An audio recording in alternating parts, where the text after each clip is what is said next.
as we drive up around the delta, and then eventually go outside of the crater and potentially extend the mission beyond that. So for right now, we're going to kind of stay within the bounds of the crater and look at the delta, and then potentially expand farther out. Awesome. And to follow up with that, Dr. Moore, Eric on Facebook wants to know approximately how long until the first sample results will be tabulated and analyzed? Oh, that's a really good question. I don't have an answer to that. It's going to depend on what rocks we see as we drive around. So one of the best parts about being on this science team and having these really great discussions with all these different scientists and engineers is that we get to talk about it as we go, as we see rocks that look like cool rocks to collect. We get to have conversations and learn about the rocks and decide which ones we want to collect. So we'll have to see what the rocks look like. Awesome. So Amiel on Facebook wants to know from Gregorio, is there a delay in controlling the rover on Mars? Yes. So I like to bring up remote control cars, like here on Earth. And so if you ever push forward on a remote control car, it moves almost immediately. But because Mars and Earth are so far apart, depending where they are in their orbits, it will take anywhere between 5 and 20 minutes for a signal to get relayed between each other. And so when we did entry, descent, and landing, it was an automated process because at that time, a signal would have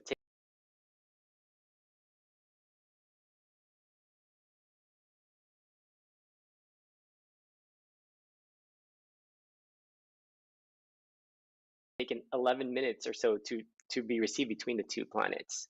So we have to account for that in surface operations as well. And every morning we'll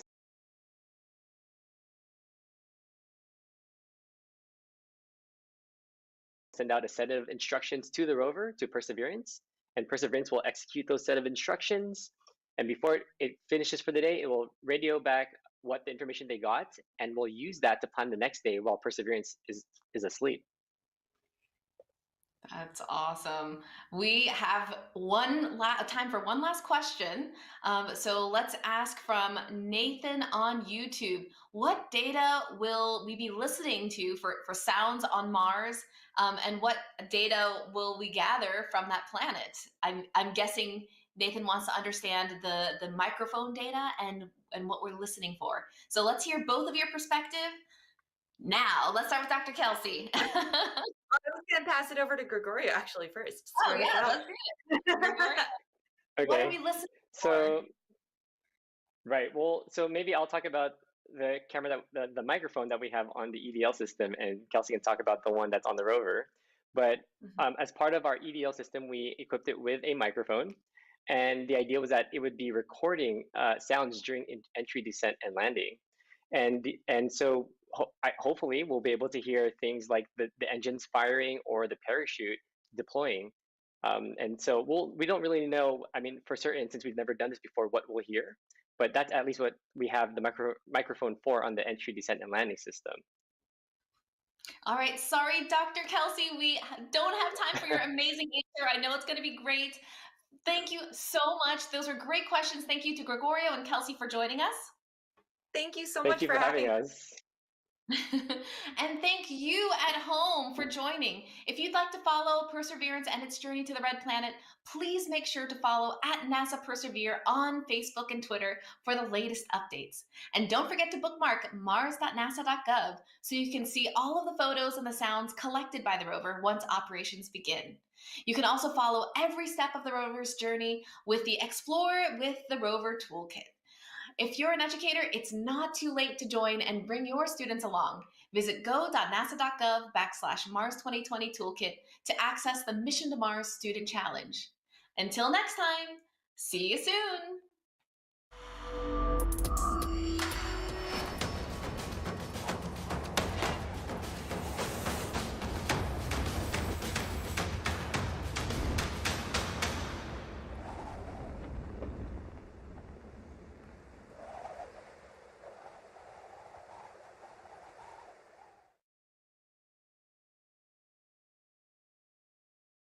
Hi, my name is Jeff Bittner, and I'm a logistics specialist on the rocket train. This is Rocket Science in 60 Seconds.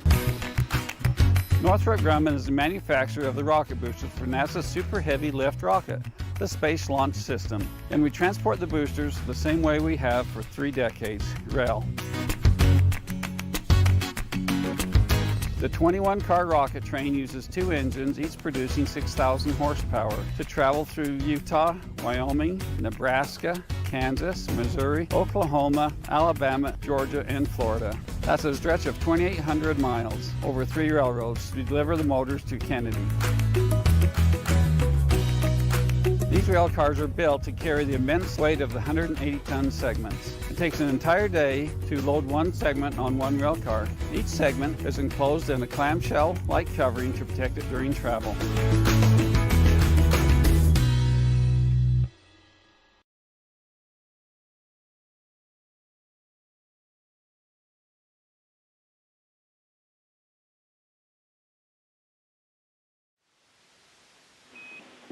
Station, this is Houston. Are you ready for the event?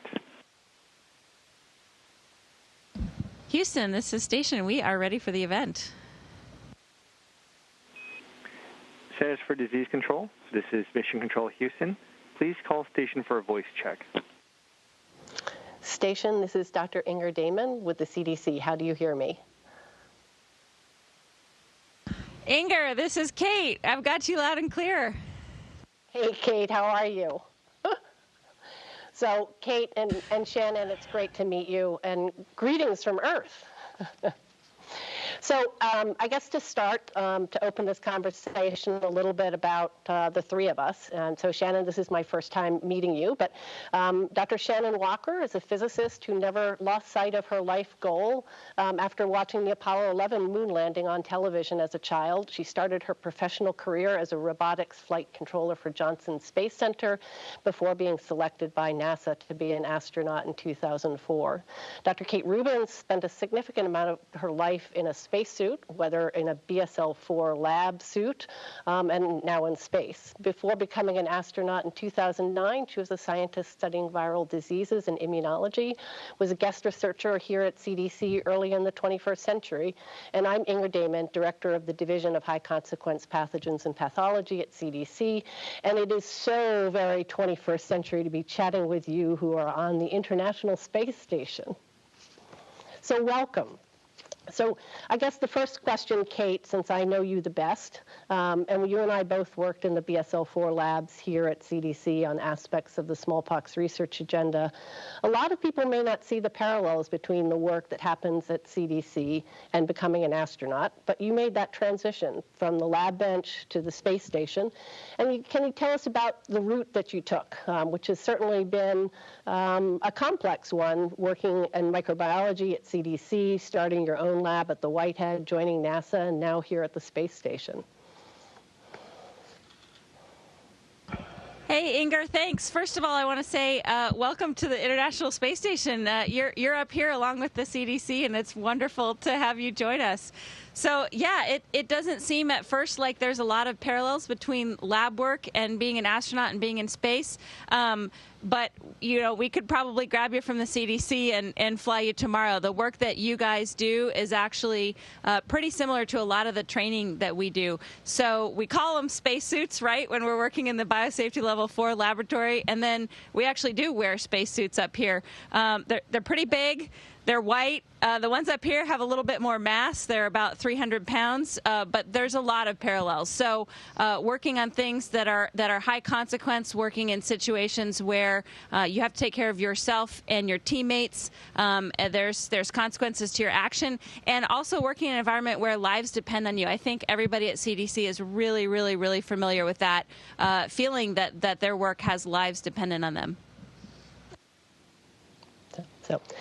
Well, that's, I think, a great lead into, I think, current events of where we are now. And I think everybody knows the past year has been unprecedented with the COVID-19 pandemic. And so, Shannon, can you tell us about the precautions that you both had to take before launching during the middle of this pandemic? Yeah, it got very complicated very fast when the pandemic hit and we were middle of training. And so first we had to figure out how to accomplish training amidst the pandemic. And so we all took a step back. We figured out what training we could do remotely and what training absolutely had to be done in person. When we did training in person, everybody, of course, was wearing masks. We kept our distance to the extent possible. But, of course, when you're training for a space flight, you and your crew have to be in the spacecraft together training. So we always wore masks when we were inside our spacecraft. Closer to flight, we all went into quarantine. In fact, our families went into quarantine with us. So we spent about 3 weeks in quarantine before we headed off to Florida in quarantine there as well. So we made sure that everybody was healthy before we launched because we do not want to bring anything up to the space station with us. Most of your time on the space station involves conducting research. And some of the work that you've done during your first mission aboard the International Space Station has involved engineering heart tissues, sequencing DNA. So, Kate, you're the first person to sequence DNA in space, and exploring the mechanisms of bone density and muscle mass loss. Can you guys tell us what kinds of research that you're working on now? Yeah, we're continuing a lot of the biological research. So I happened to be lucky this mission to get the next flight of the cardiovascular experiment. And this was a more complex tissue mix. So we're actually looking at three-dimensional tissue engineering up here. And in addition to the cardiomyocytes, we added in fibroblasts and endothelial cells. So we're able to model the heart tissue better. We're continuing the sequencing. We're multiplexing now. We just started multiplexing about 8 different swab samples that we've taken around the space station, and I've already told them we need to get this into 96 well plates and scale this up to high throughput. So I'd like to do 100, 1,000 samples. It is more complex up here to do things like molecular biology, and so some of the time we are just inventing how to do lab work. We recently found that you can use a Sharps container as a disposal for pipette tips, and this works great on Earth. Of course, the pipette tips go to the bottom of the Sharps container. Up here, we actually have this kind of static cling that will keep them in the Sharps container instead of floating out. So sometimes we're engineering some very basic and rudimentary things. Sometimes we're studying complex particle physics with the cold atom lab, which Shannon can probably explain a lot better than I could. There's an amazing amount of other kinds of research, not biological, things like combustion research, fluid behavior up here is just completely changed. So there's about 200 experiments on any given mission, and it's pretty fun to be able to do them all. Well, I imagine that fluid behavior must make sequencing a real challenge, especially when you're getting to 96 well plates. So are there new aspects of research that you're embarking on because of the COVID-19 pandemic? I know you mentioned some of the higher throughput sequencing that you're thinking about doing.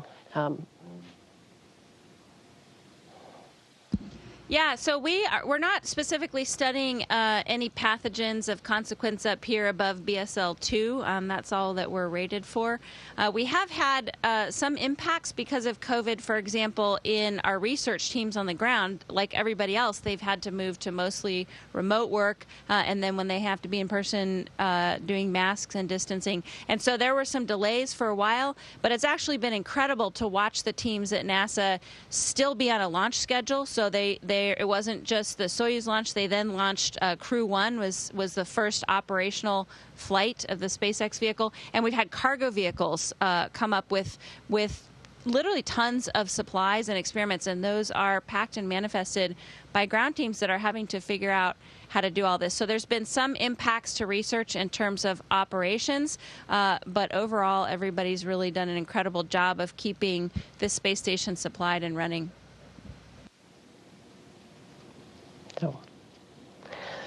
So how long will you both be on the space station this time? Both of us are up here for about a 6-month stint. We actually, I guess Kate knows her landing date. I'm not quite sure about mine. She's been up here about a month longer than my crew has been from the SpaceX Dragon vehicle, so I figure 6 months-ish. So I think, here on Terra Firma, I think and I think with COVID, we certainly are beginning to see new things about the SARS coronavirus 2 pathogen. But I think, for the most part, as we begin to understand pathogens, they behave in a typical way. What have you been learning up there about how microbes act in space? And is there information that you're beginning to get from some of the sequencing? Yeah, that's a great question, and actually it's one of the experiments that I've been working on this week. So we're working on a comprehensive map, sequence-based map of the space station. We're taking about 1,000 samples total, and so I'm very carefully swabbing all of the modules. Everybody floats by and says, "Kate, are you still swabbing?" And I'm like, "Yep." 1,000 samples is a lot. We're really trying. We've done some early microbiome studies where we do a smaller number of samples, but with this one, we're interested in a really comprehensive three-dimensional map. We do know some information about the way that microbes change in space, and there's not just the behavior of the microbes in terms of their gene expression, what products they're producing, but also who's up here. So if you think of the microbial community as a census, we're trying to take a census of which microbes are on space station, which maybe we carry up here and find it a favorable environment, which we don't even bring up here because we don't have a lot of things like soil coming up here. So we want to know who's up here, and we want to know how they're changing.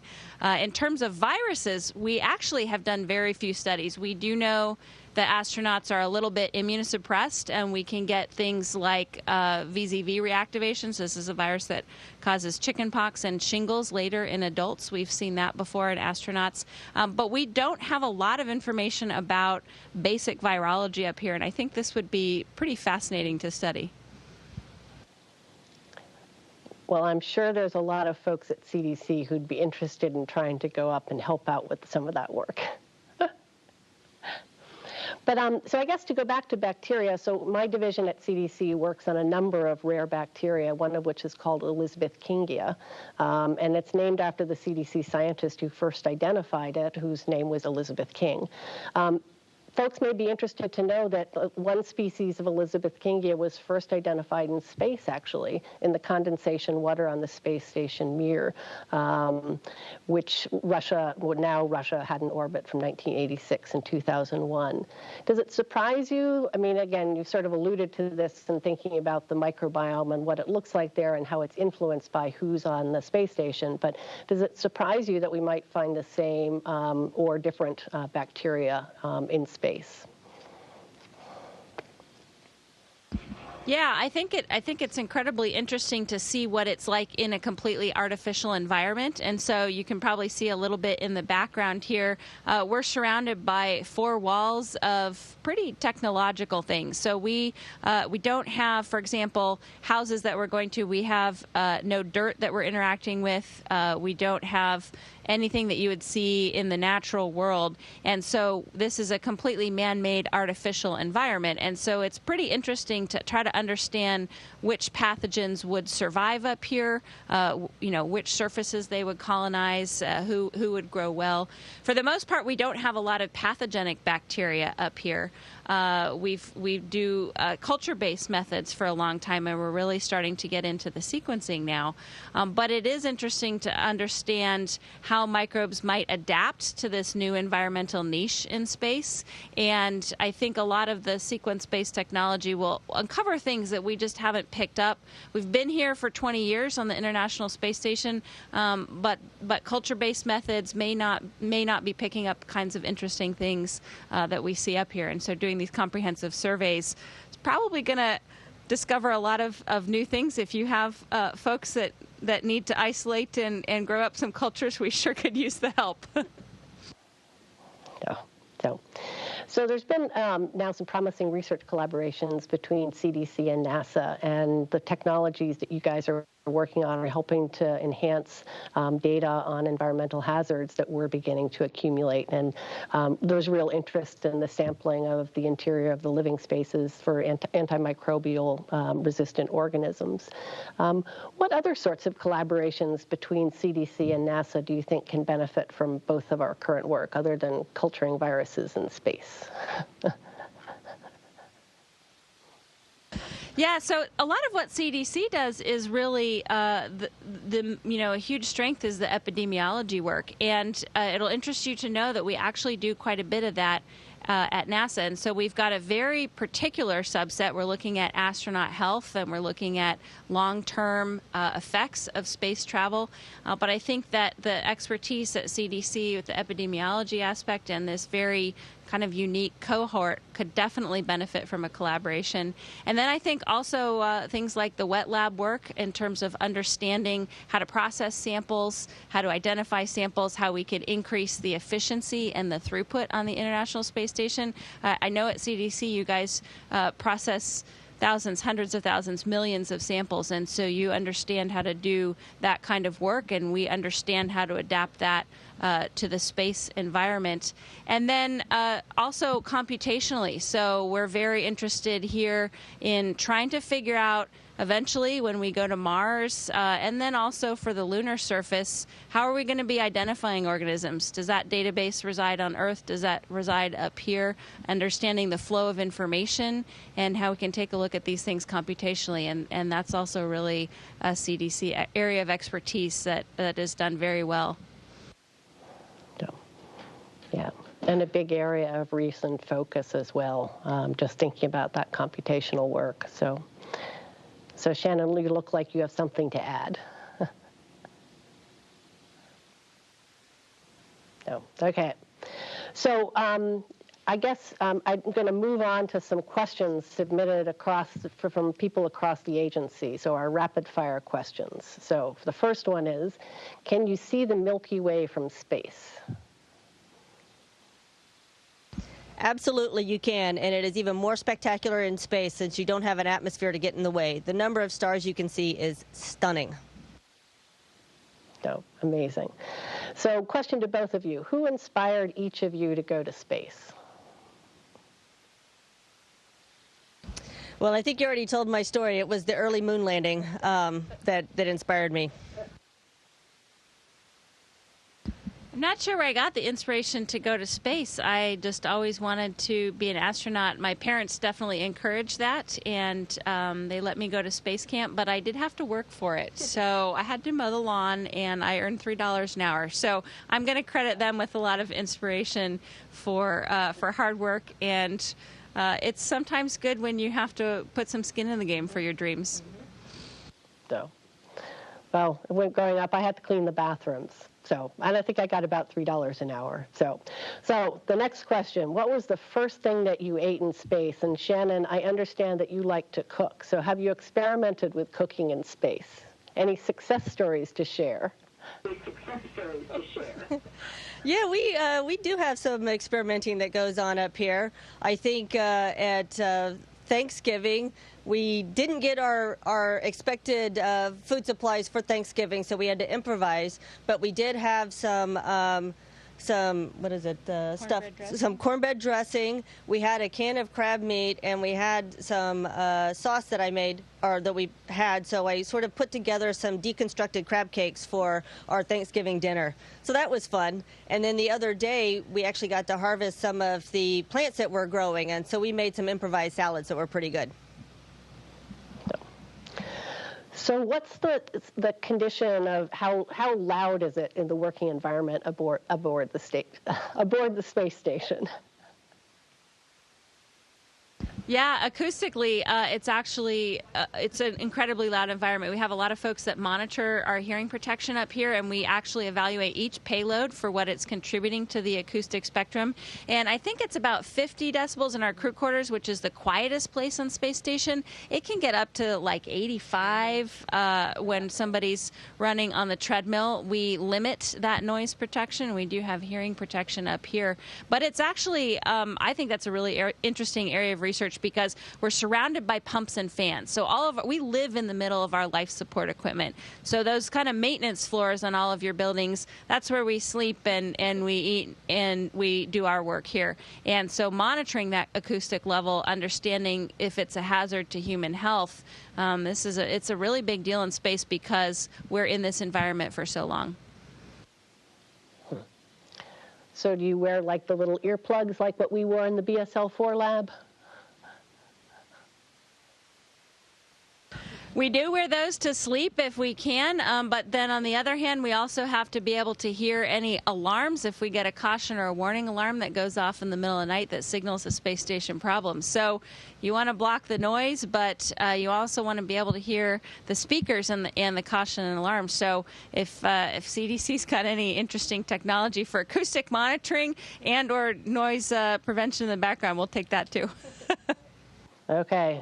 Yeah, maybe you need some more strobe lights like we have in the BSL-4 lab. But so I think we are being asked to wrap this question. So I'm going to ask you one more question, which is also from folks in the agency. The world has been dealing with social distancing measures over the past year due to COVID-19, and certainly you have an interesting perspective on that being on the space station. And what has the experience living on the space station taught you about maintaining mental health under isolating environments? Yeah, we actually get that question a lot, and I know some of our crewmates have given talks to address this. I mean, the important thing is to try and stay connected somehow to your friends and family, and we do that similarly to the way people are doing it on the ground. We have phone calls that we can make from the station down to our family, and we are able to do video conferences every once in a while. So that's how we contact the people on the ground, and then we realize that the people we're with, of course, are our space family. So we get to spend time together, which is really nice. So hopefully you don't have too many arguments with your space family. But no, we really appreciate your spending the time talking to us. I see some head shaking there. And it's been just a great pleasure to have the opportunity to talk with you guys on the space station. So thanks so much for the opportunity. Good luck with everything that you're doing, and we really appreciate the time you spent with us. Thank you, Inger. Thank you so much to all the Centers for Disease Control. You guys are doing an incredible job to keep our United States safe. And from the International Space Station, we really appreciate it. Thank you.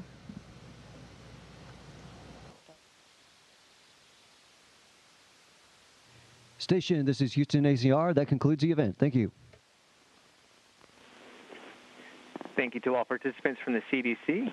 Station, we are now resuming operational audio communications.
left hand, I have a feather.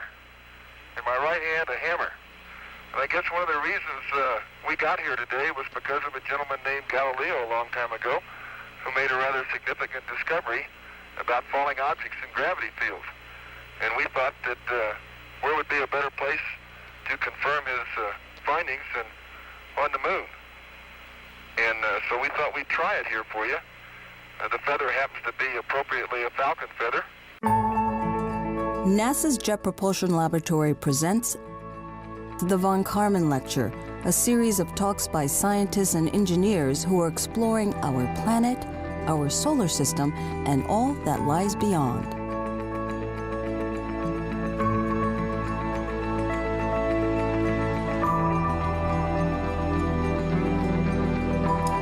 Hello, everyone, and a very pleasant evening to you, wherever you may be.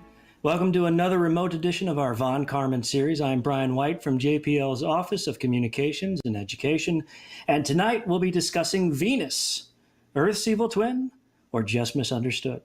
A few quick reminders. We ask if any technical issues arise. We have had calls here in Southern California of rolling blackouts. We ask that you stick with us as we get them sorted out. We'll keep going as best as we can, and we also want you to be involved in this conversation. If you're joining us on YouTube or Facebook Live, you'll notice a chat window. Now, if you can't see the chat window, go ahead and refresh that page and it should be there. Ask questions and our hardworking social media team will bring them into our conversation throughout the night. And helping us out this evening is Lindsay McLaurin, Public Outreach Specialist. Hi, Lindsay. Hello, Brian. Hello, everyone. I'm looking forward to fielding your questions tonight. So make sure you use the chat, and I'm excited to hear Sue speak. Wonderful. Thank you, Lindsay. Thanks for joining us on your Thursday night. And folks, we want to remind you that this is your space program. There are a ton of NASA resources available online, but one in particular I'd like to point out tonight, and that's solarsystem.nasa.gov/planets/Venus. And that's going to be image number 2. Now, as you may have guessed, you can explore our whole solar system through this website. But after our talk, if you're thinking, I want to know more about our twin, head there and you'll uncover a whole mountain of information about the planet, galleries and images and videos, plus information about missions and notable explorers, which you can see down there bottom, include this evening's speaker. Now let's get to meet our speaker. If we go to image number 3, you're going to see a principal planetary scientist with JPL since 1992. She has worked on missions to both of our neighbors, Mars and Venus. Please welcome Rocky Planet geoscientist, Dr. Sue Smrekar. Hiya, Sue. Hey, hi, Brian. Hi, everyone. Thanks for having me to talk about my favorite planet. Well, thank you for being with us and talking about your favorite planet. And that's a big question right now. Why are we talking about Venus tonight? Venus is like this incredible cosmic accident. You know, there's all this primordial stuff floating around in our solar system, and planets form. None of the planets are more similar than Venus and Earth. No two moons, no two planets. It's just this crazy accident. These two bodies ended up so similar. They're both close to the sun. They're similar in size and composition. And, on the flip side, there's the atmosphere that gives it the evil part, that sulfuric acid rain, the incredible surface temperature. It's hard to get about 10 words into a description of Venus without hearing the word hell. But we really don't know how long it's had those surface conditions. And it actually could have been the first habitable planet in our solar system. Well, let's talk about those similarities, and then we'll talk a little bit about that evil part of it. Let's go to image 4, and you talk us through some of these similarities here a little bit. Sure. So you see 3 green planets, Venus, Earth, and an imaginary exoplanet. You can see that Earth is just slightly larger than Venus. That we know that the densities are very similar, which tells us they have a similar bulk composition. And we've even looked at some of the atmospheric composition, which tells us that Venus used to have a shallow ocean's worth of water at the surface. Now, we don't know when that surface water was lost, But we know that it very likely started out much more similar to the Earth than it is today. And that's super important because if you're a space fan, you know that they've been finding just hundreds and hundreds of planets around other stars. And we're really trying to find Earth 2.0, right? The planet that is so much like our own planet, but around another star.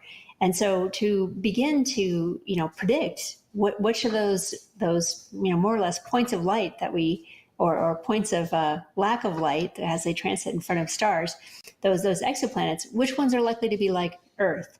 If we can't understand how these two twin planets evolved on different paths, we can't really predict are exoplanets going to be like Earth or not. So that twin aspect is not only helpful for here on Earth, but also in discovering worlds beyond our system. Wonderful. Let's go to image 5, though. Let's talk a little bit about what makes this title so interesting, the evil part of this.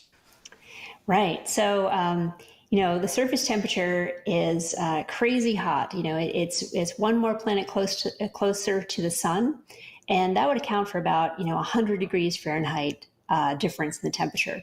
But in fact, it's the surface temperature is 460 Celsius, about 900 degrees Fahrenheit. So, it's the fact that it has this intense greenhouse atmosphere, 97% CO2, that makes the surface so hot. And that incredibly dense atmosphere is about 90 bars, almost 100 times more dense than the Earth's atmosphere. So it's like being half a mile under the ocean. It's so the atmosphere, the air itself is so dense. So this is the place where the runaway greenhouse was first discovered. And this is where the evil part comes from. The surface hot enough to melt lead. Cool. I want to bring up our next image because we've talked about Venus before, at least in NASA's history. A big part of that we could see right here. But you've got a relationship with this mission also. This is Mariner 2, and it was the first successful mission to fly by another planet. What's your connection with Mariner 2? Well, Mariner 2 was the first spacecraft that flew by another planet. It just so happens that was the, not only the start of the space age, but the year I was born. So you've got a great connection. And also the picture we saw earlier, you were standing in front of Venus, Pennsylvania, right? Right, where my father was born. So you've long been related to this planet. Something you talked to me about when we were getting ready for this, there was a great analogy you had with Mars, and it kind of connects with Venus a little bit with these earlier missions, and why maybe Venus doesn't get talked about as much. Yeah, I think there are a lot of parallels between Venus exploration and Mars exploration. In the very start of the space age, there were a ton of spacecrafts that explored Venus. And with Mars, there was also a lot of interest in Mars. But the first lander on another planetary surface was a Viking lander. And, people were very excited to try to test and see if there could be microbial life in the soil of Mars. So that's what the Viking lander was designed to do. But the answer came back negative. And so people were like, Mars is dead. It's boring. Forget about it. Similarly, the last spacecraft that explored the surface of Venus was an orbiter from NASA 30 years ago. And from that mission, a lot of people concluded that Venus was geologically dead. And so also not terribly interesting. But, like with the Viking lander, in that intervening decades, that was back in the 70s, people realized that test that they did for life wasn't the best approach to actually look for evidence of past life. And so, of course, now we have this, extremely robust Mars program where they're sending spacecraft after spacecraft. And, now we have the Perseverance rover on its way to look for life because the science of looking for life has evolved.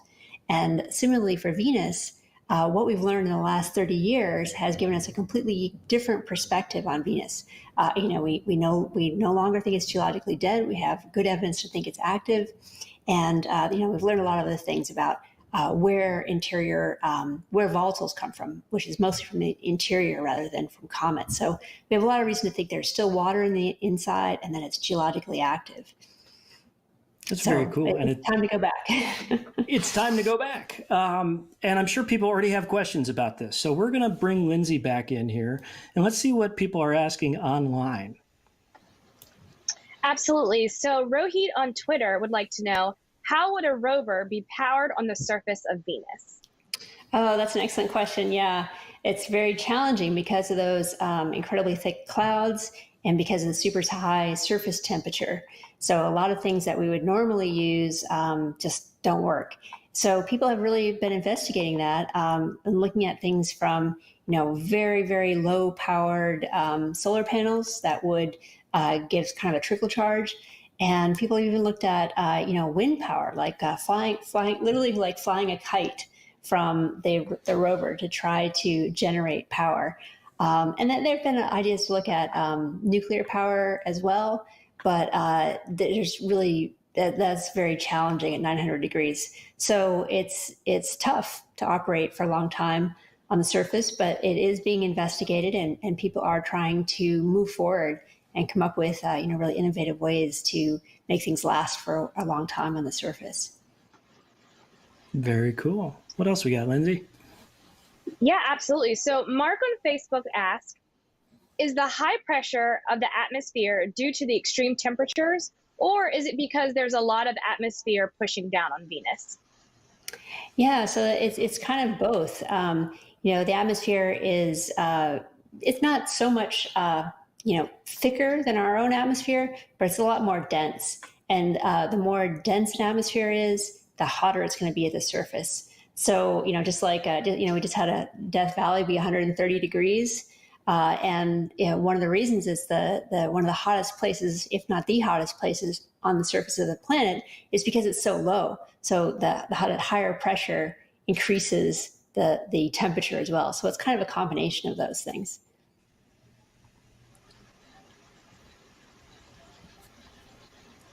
Cool. Lindsay, I think we got time for one more question before we move on. Amal on Facebook asked, what is the reason behind the acid rain on Venus?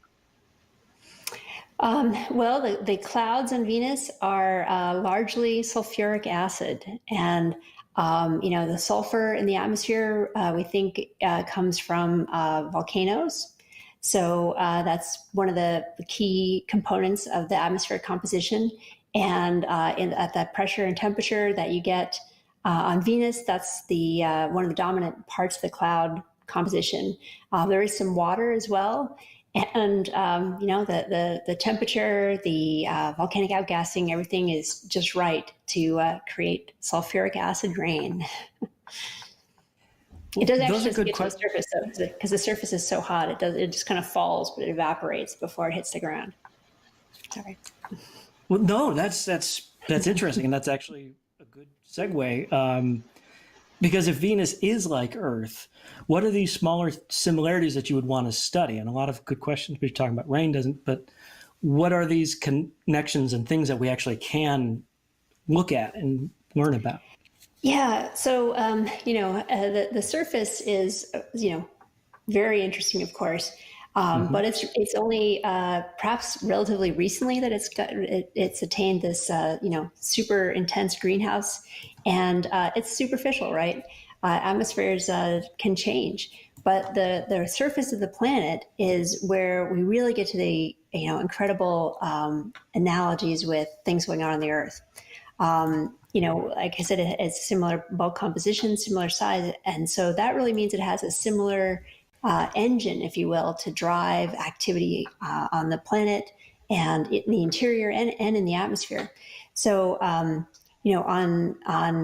Earth, on any rocky body, you have a ton of heat. It's like I said, an engine. There's radiogenic heat. There's heat from cooling, and on Earth, the system of plate tectonics is what happens at the surface to let that heat come out. On continents, we have all these plate boundaries, mountains collide where plates collide. San Andreas slips past each other very close to here. And then there are plates that sink into the mantle. One plate subducts underneath the other. And this system of plate tectonics is, just the primary force that shapes the surface of our planet. It's had a huge impact on the overall climate, evolution, and maybe even the habitability of Earth. Before we had this spacecraft Magellan, everyone thought that Venus would have plate tectonics. But it turns out it doesn't seem to have plate tectonics, although it seems to have the conditions which we think lead to plate tectonics. So in particular, we think it has this process subduction, and it's super interesting because that early in Earth's evolution, this whole system got set up. And billions of years ago on Earth, the lithosphere was hotter, the outer part was hotter, and that makes it potentially easier to start this whole process. We think that's maybe going on Venus today, but we have so many questions about how it actually begins for the Earth. On Earth, we think it happened billions of years ago, and we have very little evidence, concrete rocks, data from that time period. So Venus is a place we can go and potentially learn about the very early evolution of the Earth. Fantastic to have, and it's right there. It's right next door. Yeah. Well, something I do want to talk about. So there's plate tectonics. Not yet, but where the subduction is there, or the theory of subduction is there. But let's talk about volcanism. Let's talk about volcanoes. And if we go to the video, number 7, that gives us a good look at some of this too. Sure, yeah. So this is some data from Magellan, and you're seeing topography, and you're giving it the volcanic shape, and you're seeing the bright zones are rough lava flows. So it's reflecting the radar waves back. So this is one of the prominent volcanoes, and we think it's been recently active. This color data that you're seeing now, the red and hot colors are areas where we think there has been relatively recent volcanism from looking at the first order changes in the surface composition. We think that lava erupted relatively recently and hasn't really changed its composition to interact with the atmosphere yet. So it's one of the handful of volcanoes that was covered with this data, and we think there are many more volcanoes like this that could be active on the surface. If we go to image 11, actually, we've got a bunch of other great images from this. And how did Magellan really get these? How did we get what we're looking at here?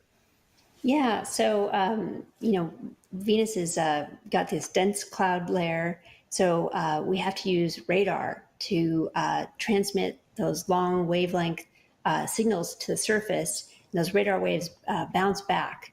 And so the areas that you're looking at here that are bright, those are rough surfaces, like an lava surface. If you've ever seen images of very rough lava flows in Hawaii, these are really rough lava flows that have the bright reflections in radar.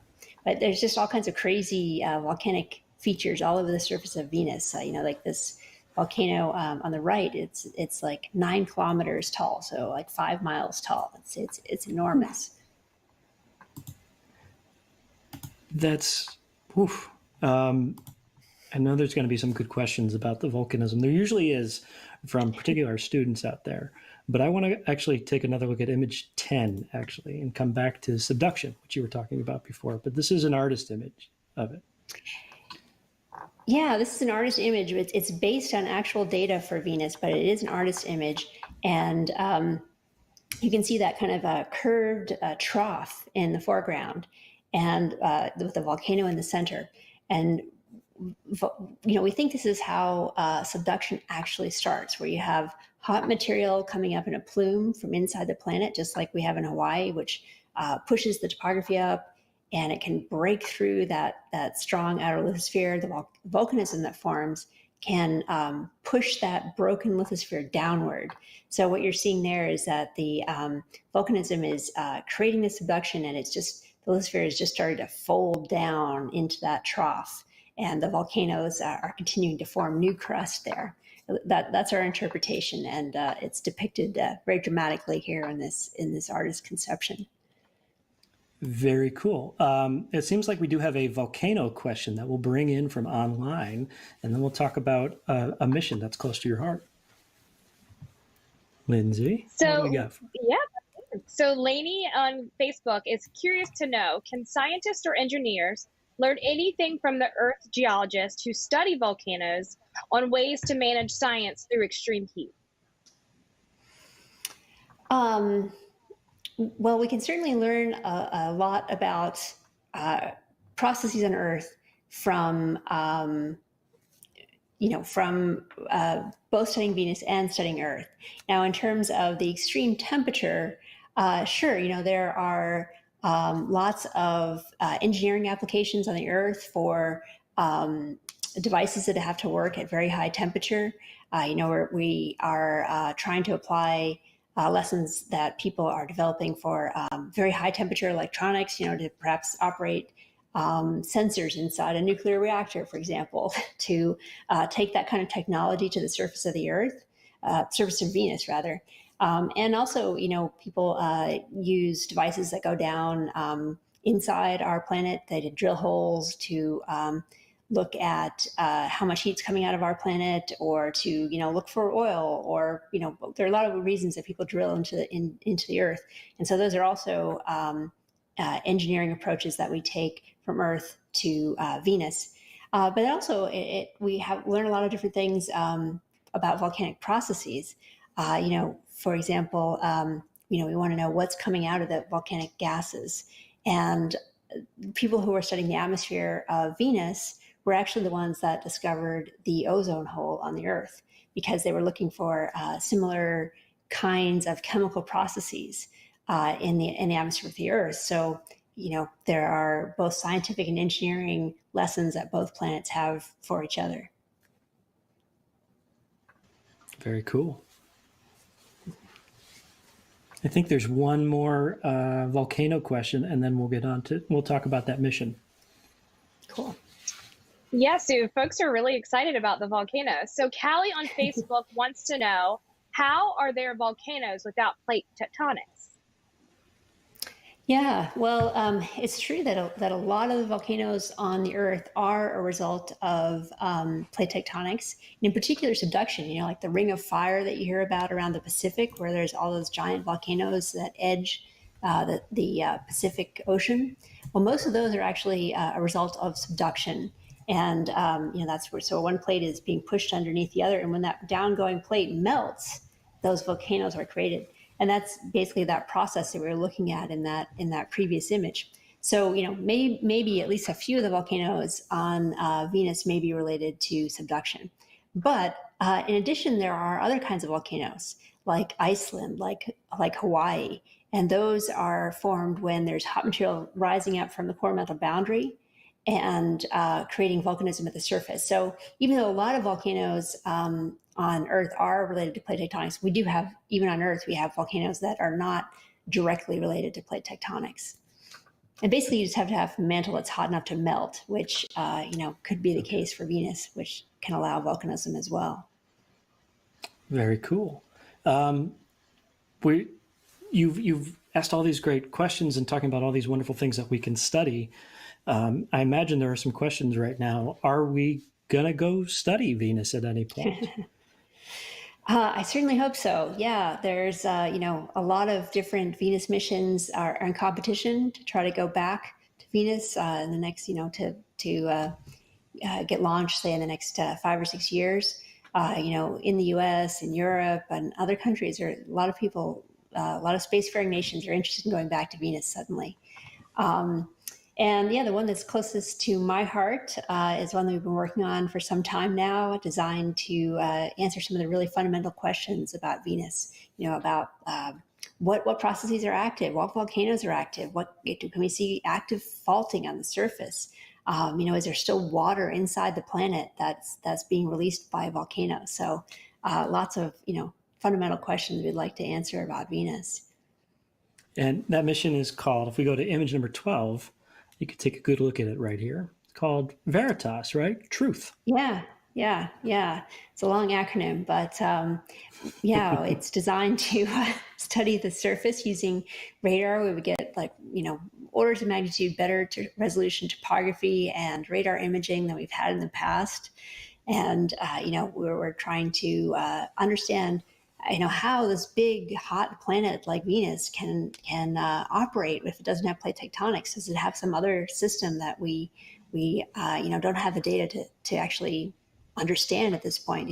We've gone back to Mars, time and again with better and better resolution data.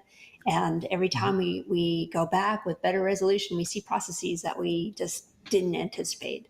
And so, I have a whole, suite of ideas that I think will, processes I think we'll see, questions that we want to answer.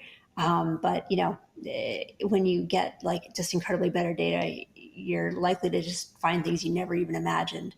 So, we'll do things like look for chemical fingerprints of water in rocks.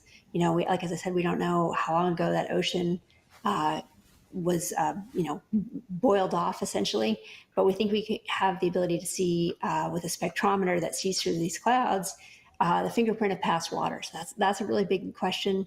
And just understanding how overall the geology in Venus works. We just really don't have the resolution right now to understand the planet as a whole. The fingerprint of past water, that's a great sentiment right there. In just a second, we're going to open it up to get some more questions in. But I do want to give you one moment, because this is your favorite planet. One last kind of moment of what is it that you love about it? Why Venus? Yeah, I've continued to study Venus for decades, despite the lack of data. And that's because it is such an incredible laboratory for understanding our home planet, for understanding rocky planets, for really understanding the evolution of planets. As we've learned more and more about the Earth, all those lessons we can take and put in the context of Venus to understand how it formed. For example, 30 years ago, we thought that most of a planet's water comes from comets that come into the planet late. And what we've learned since then is that most of Earth's water actually is a result of the original, rocky bits of planet, planetesimals that it formed from, and that it's the process of volcanism that primarily releases that water from the interior to form our atmosphere and to form our oceans. And, we think that Venus may have actually more water still locked in the interior than the Earth. So, as we learn more about our solar system, how rocky planets evolve, we have this chance to use Venus, Earth's twin, as a laboratory to understand overall how processes work. We know so much about the Earth, how the geology works here, but it's only one planet, and we have this chance to study a planet that's almost the same size, should have a lot of activity. Venus has a very young surface compared to Mars and Mercury and so forth. Those planetary surfaces are billions and billions of years old. Venus is less than 1 billion years old, and in some ways very comparable to the Earth. And the other great thing about it that makes it a geologist's dream planet is that there's hardly any erosion. Today there's no water. That dense atmosphere doesn't erode the rock very rapidly. On Earth, most of the erosion occurs from water, and so tons of processes get buried by erosion, by sediments being deposited on it. So the surface that we look at on the Earth, for the most part, it's not the primary surface that was created in the original geology. On Venus, it's the original geology is sitting right there at the surface. So we have a chance to look at that processes. I work with a terrestrial geologist who studies subduction zones on the Earth, and she's very frustrated by the fact that she can't see the faults in most subduction zones because of all the sediment. On Venus, we go look at these possible subduction zones. You can see the fractures exposed right at the surface. So, there's just so many ways that Venus is an incredible laboratory to understand processes that are important on Earth, and maybe a lot of other places. And I guess the ultimate question for me is why is Earth the only place with plate tectonics? Are we really unique? And if so, why? That's kind of the question I would love to answer. It's all right there. Let's go take a look at it. Let's open it up for a few minutes of questions from our live audience. They've had great questions so far. So, Lindsay, what else we got? Yeah, so a really great question that we have from Jonathan on Facebook is, what are the major complexities for keeping a camera or other instruments functioning on the surface of Venus? Yeah, the major problem is the temperature. That's the first problem that'll get to you. The landers that have gone to the surface successfully so far have basically been like diving bells, these enormous steel vacuum chambers. And they are super well insulated. And so, it actually takes, the atmosphere is so dense, it actually takes like an hour to fall through the surface from coming in extremely fast. And then they slow down in the atmosphere, fall to the surface. And they really only last a few hours. And in those few hours, because of that incredible insulation, they actually cook from the inside out. So, they start off cool, but with the insulation, they just begin to cook. And then the next problem is the sulfuric acid. It's extremely corrosive. And in fact, the carbon dioxide at the surface, the CO2, is in a state that's called supercritical. So it has some of the properties of a gas and some of the properties of a liquid. And supercritical CO2 is actually used as an industrial solvent. So those are some of the first order problems. Then you have to have energy. So Gary on Facebook, Gary on Facebook wants to know, what would it take to determine how long Venus has been in its current condition, and how long ago the ocean disappeared, and how could that be done? Yeah, well, there are a lot of different measurements we'd like to make to begin to answer that question. What we would like to do with Veritas is, as I said, look for these chemical fingerprints of water.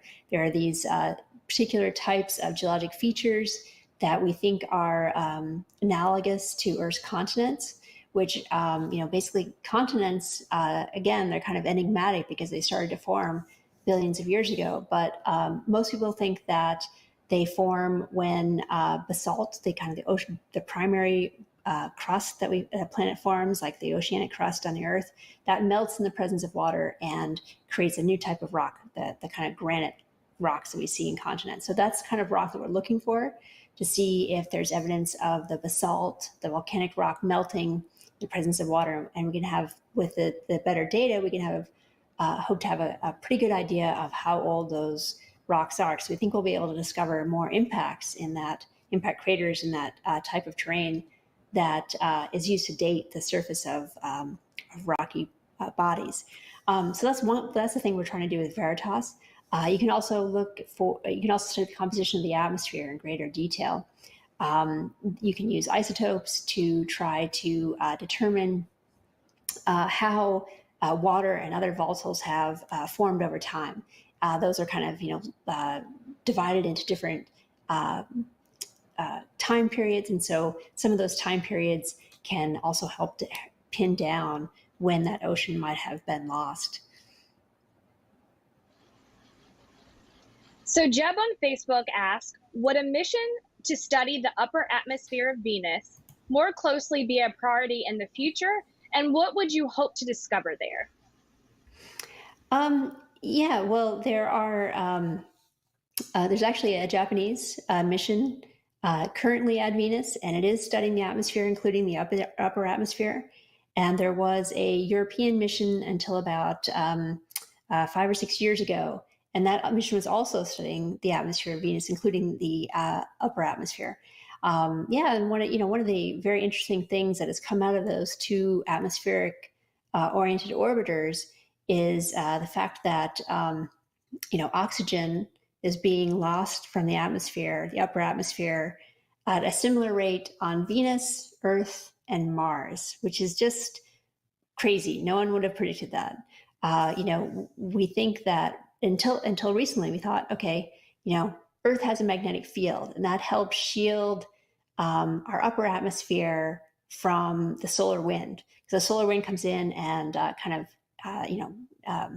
peels off the outer atmosphere, and including this oxygen that's being lost. So, so apparently neither the size of the planet nor the magnetic field are nearly as important as we thought. So, was a very interesting discovery that people would like to follow up on, I'm sure. All right, we got time for one last question. And Sue, I think this is my favorite question that anyone ever asked any of us at NASA. Is LaShonda on Facebook wants to know, do you look for life under the surface of planets? Yeah, it depends on which planet you go to. Venus, you definitely would not look for present day life near the surface, and probably because of that present day high temperature, it's likely that you might destroy any evidence of microbes that might have been there in the past. But people are interested in trying to look for microbes in the atmosphere of Venus. That cloud deck that's, it's about 60 kilometers, say about 40 miles up. The temperature and pressure in the cloud deck is actually similar to the surface of the Earth. So in theory, you could have microbes in the clouds of Venus. People are interested in trying to study that. But other places, you do want to go beneath the surface, like Mars. It has it doesn't have a very thick atmosphere, and you get a lot of radiation at the surface. And so, it's better to go a little bit under the surface to try to look for evidence of past life. So, it really depends on what body you're going to, where the best place to look for life might be, or, evidence of past life, let's say, so certainly when we're talking about Mars, who knows for Venus. Very cool.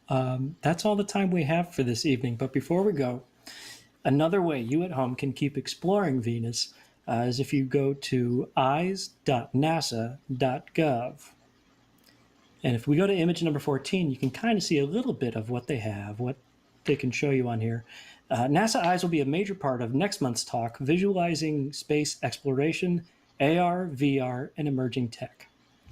Now, before we go, I would like to thank our speaker, Dr. Sue Smirkar, our co-host, Lindsay McLaurin, and everyone behind the scenes that makes these talks possible. And a final thank you to you, the audience. Thank you for joining us on this Thursday evening.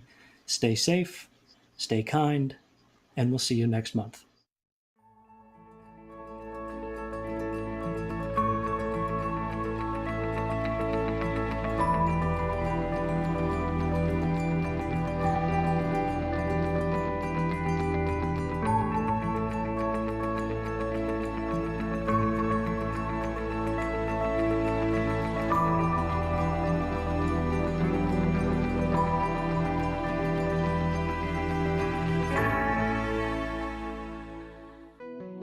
There's so many things that can keep the shuttle on the ground, weather being one of them.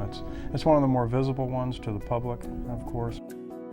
Weather is often the difference between go and no-go when a space shuttle is ready to lift off from NASA's Kennedy Space Center in Florida. The task of tracking the weather and determining whether or not it's safe for a shuttle to launch falls to the launch weather officer. It's a service provided by the U.S. Air Force 45th Weather Squadron, based at nearby Cape Canaveral Air Force Station.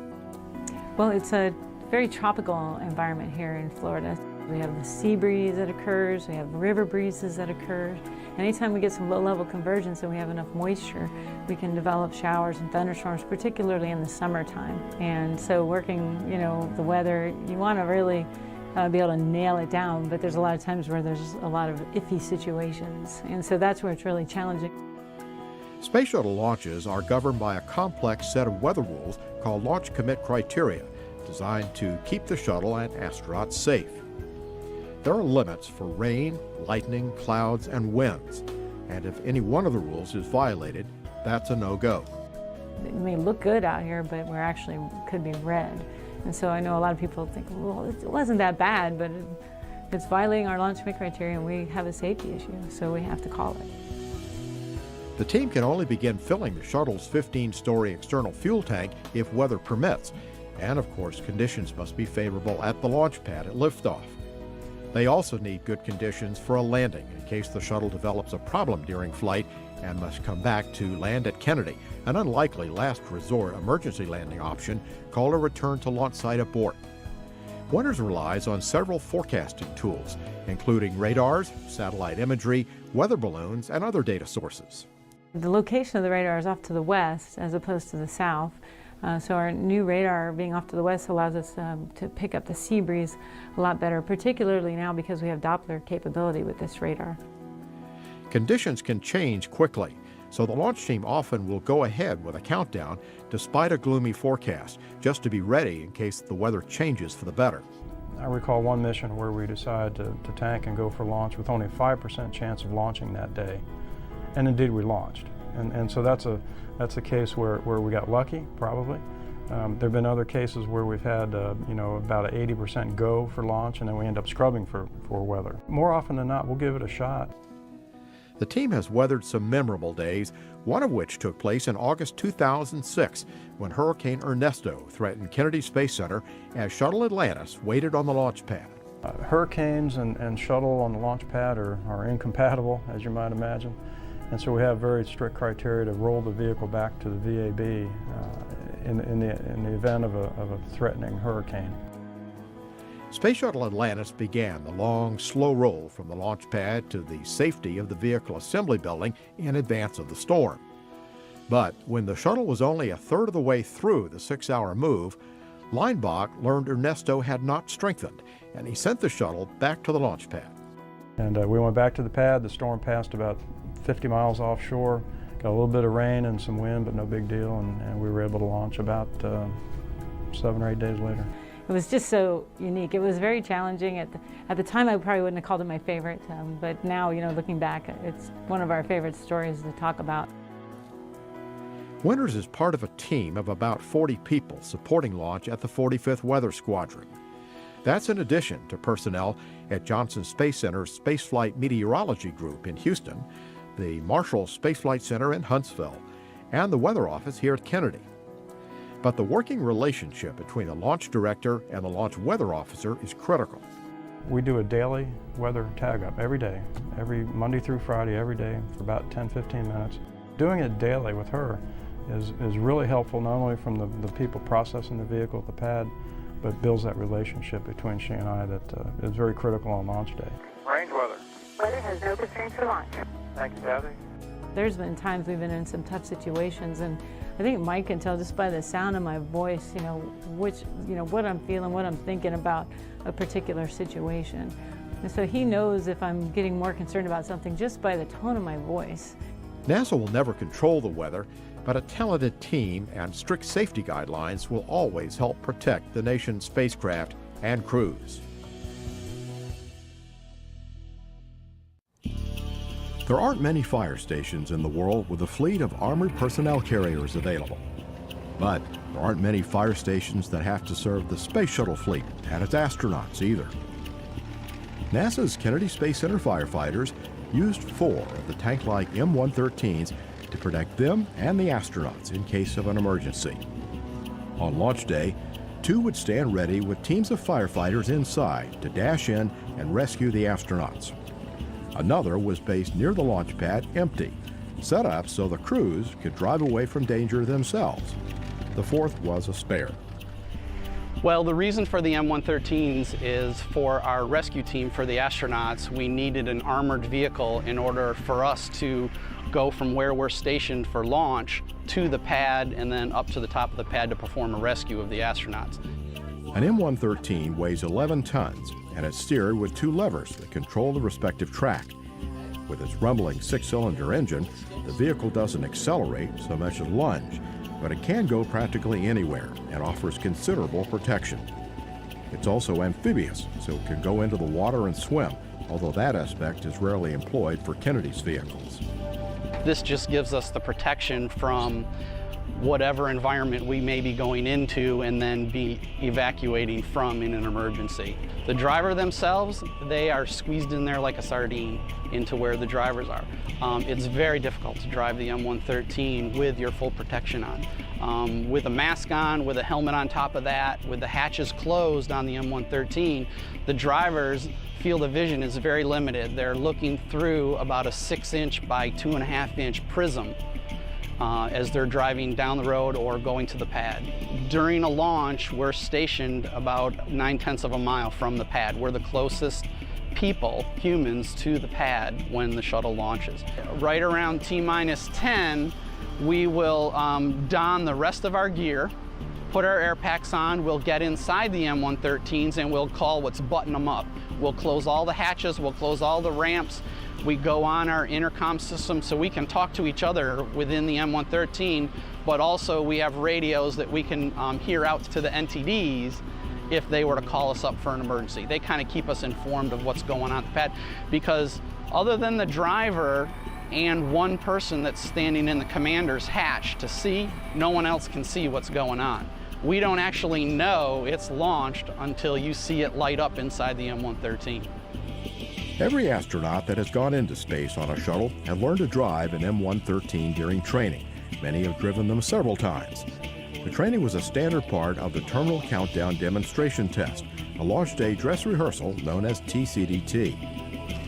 We get them in there, we go through the procedures, we go through the capabilities of the M113, and then they each get a chance to actually drive the vehicle in an emergency situation where they're driving it over rough terrain, down roads, and I would say every single crew member absolutely loves it, and we always invite them back another time when they're not scheduled for a mission.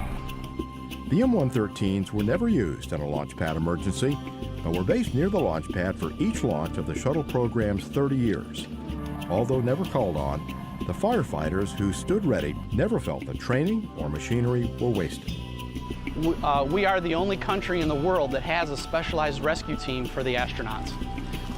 So yes, all of us, and I think I can speak for the whole team, are very proud of what we do and what we accomplish here and what we protect. I mean, we're protecting the United States space program and their astronauts.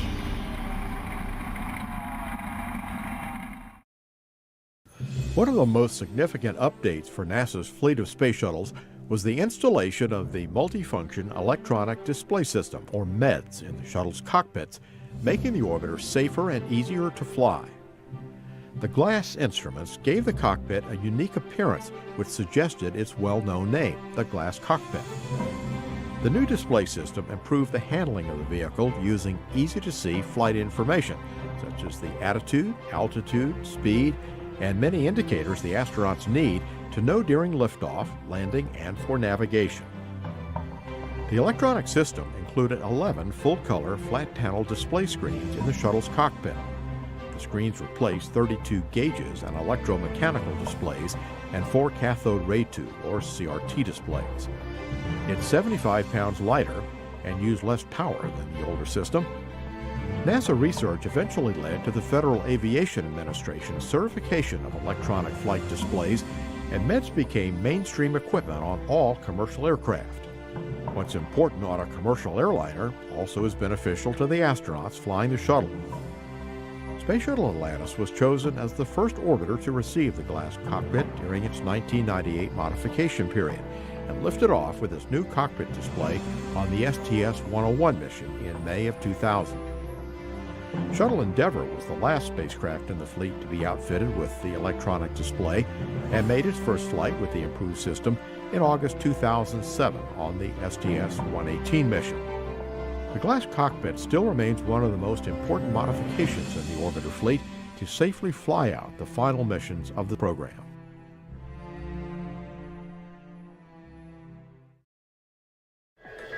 A space shuttle ready to launch has numerous connections to the launch pad that require careful attention to assure a safe liftoff. The ground umbilical carrier plate, called the GUP, is one of those connections. The GUP is at the end of the gaseous hydrogen vent arm on the fixed service structure. It attaches to the shuttle's orange external tank. The plate holds a large diameter pipe that collects excess hydrogen gas from the tank as it's being filled with liquid hydrogen. The venting system funnels it to a larger pipe that takes it down the fixed service structure and out to a flare stack that burns the excess hydrogen off safely. At liftoff, the GUP retracts away from the tank, cutting off the connection. The vent arm pulls back to the tower, safely away from the shuttle as it climbs straight up. Because the GUP's connection to the tank is so important, it has sensors in place to watch for hydrogen leaking. Launch controllers track the readings from those sensors closely, and when readings are outside the limits, the countdown is halted. After the external tank is drained of its liquid hydrogen and liquid oxygen and cleared of excess hydrogen, technicians can go out and make any repairs or modifications necessary to fix the leak.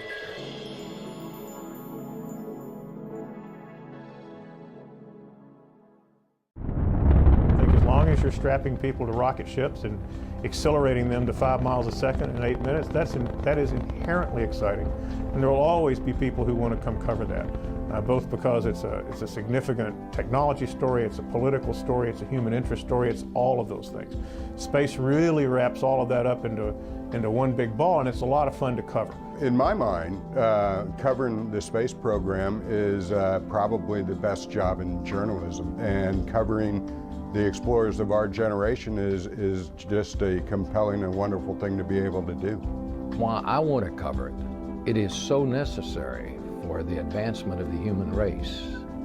We only advance because we continue to learn. For millions of people in the United States and around the world, the space shuttle experience was seen on television, heard on the radio, or read in a newspaper.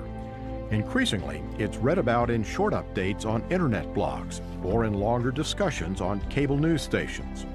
The story they receive is relayed through the senses of reporters, correspondents, and editors who spent decades learning the intricacies of one of the most technical operations humankind has devised. It was 2 years down here as a full-time space reporter before I even felt remotely comfortable covering the shuttle. Felt like I really understood what was going on to any degree at all. And I think translating that to the public, being able to convey that complexity, translate it into simpler terms and do it well, is an enormous challenge, and I think and it still is today. Reporters got their first taste of the space shuttle program when Columbia launched in 1981. For the first launch, there was more than 2,000 reporters, and probably 95% of them had never seen a rocket. So we had a real learning experience to try and put them through. Thousands of people lined the beaches and riverfronts around Kennedy Space Center to witness that first launch in person.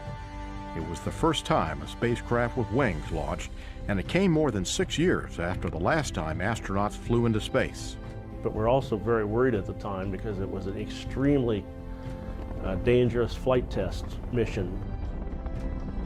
There's a lot of questions because, first of all, it was really advanced. Till it's in orbit, really, you don't breathe a lot. I mean, you're listening very intently to the information that's coming in and making sure that everything is going well. And of course, it went very, very well. 2 days later, on the west coast of America, thousands more came out to Edwards Air Force Base in California to see Columbia return on wings instead of parachutes. I remember when John Young and I were coming in for a landing at Edwards Air Force Base, and he was banking left, and we looked down out on the lake bed there, and there were thousands of people. And we could see we were about 40,000 feet at that particular point, but I said, look at all those folks out there. They come out to see us land. During the next 3 decades, the news media would transfer the excitement, drama, and tragedy of NASA's space exploration to throngs of viewers and readers. I think the most challenging aspect of the job is the complexity of the hardware and understanding how space missions are carried out. I think a large part of our job is translating NASA into English. There's a lot of jargon, there are a lot of acronyms, and we have to figure out a way to explain the highly technical material in a way that your average newspaper reader is going to understand. 4, 3, 2, 1, and liftoff. Liftoff of the 25th Space Shuttle mission, and it has cleared the tower. Before Challenger, you realized this was a dangerous business, but you didn't really believe it. Reporters have also witnessed 2 space shuttle accidents firsthand and relate it to their audience. Challengers launch in January 1986. Columbia, Houston, comm check. Columbia, Houston, UHF comm check. And Columbia's breakup during re-entry in February 2003. I'll always remember I saw this little girl in the parking lot of the Cocoa Beach Holiday Inn, and she just pointed up at that conflagration in the sky and said, "The teacher's up there, the teacher's up there." And that sticks with you. As someone watching the space shuttle take off and land and gets to know these people, they were both gut-wrenching. I mean, you know, the first time Challenger, you know, when you're looking at that fireball in the sky, you know you're watching 7 people give their lives for something they believe in. That's gut-wrenching. And the same with Columbia. The loss of life, of course, is the #1 thing that sticks with you. I mean, you never get over that, and you always put yourself in the family's shoes and friends, and you feel the same sympathy anybody in the public would feel. Some crews you get to know very well. When you see the shuttle launch and you know you have friends on board and people that you've interacted with for you know, a period of time in the lead up to launch, it really makes a difference because you know there are men and women flying on board that have families, that have children, and it makes it all that much more real. The news media would see its own numbers grow and adjust to new forms of communication, including the advent of news channels and the revolution of the internet with its own specialized brand of reporting.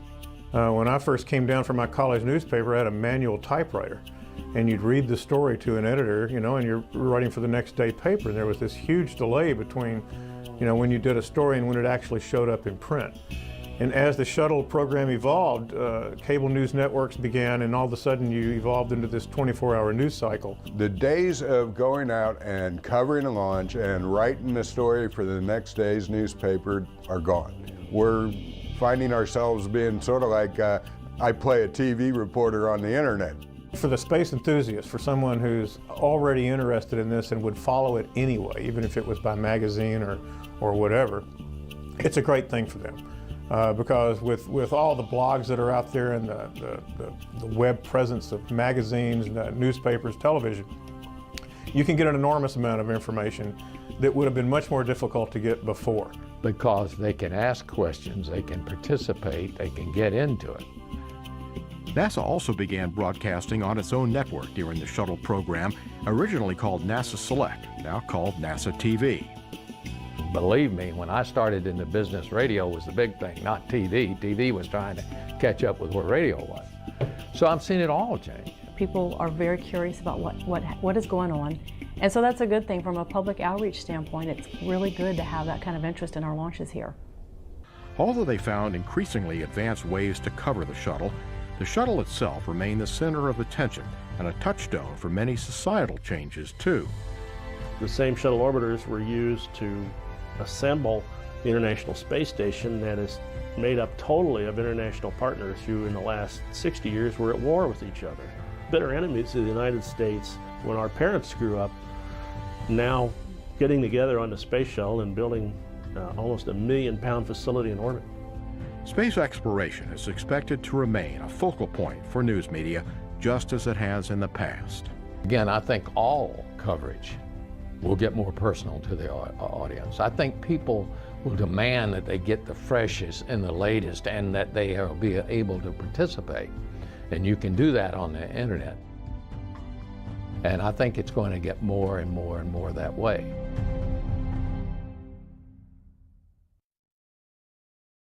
What is a CubeSat? CubeSats are very small spacecraft that orbit Earth. As you might guess, a CubeSat is shaped like a cube, about 4 inches wide, long, and deep. That's called 1 unit, or 1 U. Small enough to hold in your hand, and very light, around 3 pounds. And like building blocks, units can be combined to make bigger CubeSats by stacking them into 2, 3, or even 6 units. Once in space, CubeSats can open up all kinds of tools: solar panels for power, communications antennas, telescopes, and more. CubeSats are great because they let schools, universities, and other teams launch their very own missions, and who knows what they'll discover. CubeSats are also made from standard, low-cost parts that are easy to get and tested for launch safety. Some NASA launches carry spacecraft that don't take up all the space on their rockets, which leaves plenty of room for tiny CubeSats. Build a CubeSat, catch a rocket ride, and you become a space explorer.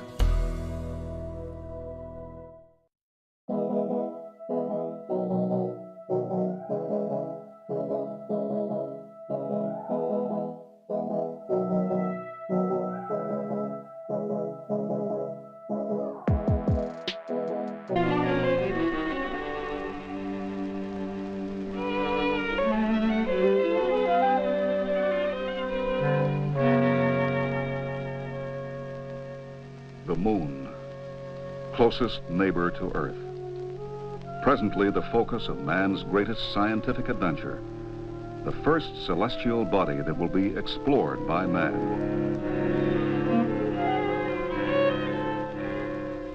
Landing men on the moon will be a truly great achievement, but only the beginning of a new era in space exploration.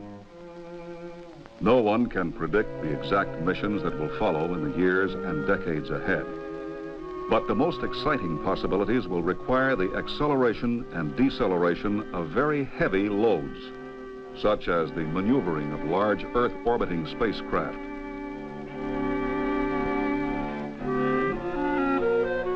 The transportation of large amounts of equipment and supplies to the lunar surface,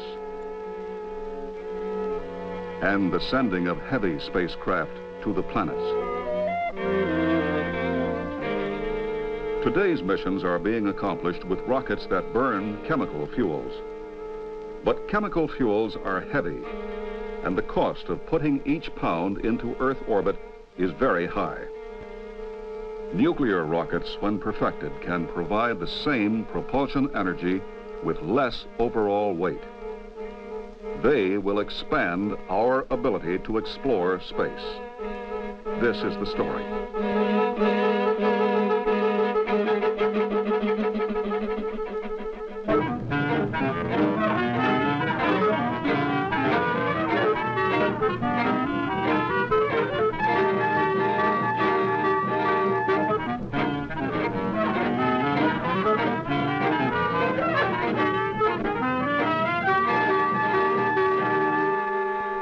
This is Saturn V, the most powerful launch vehicle being built by the United States. A 3-stage rocket that will place the Apollo spacecraft in the vicinity of the moon.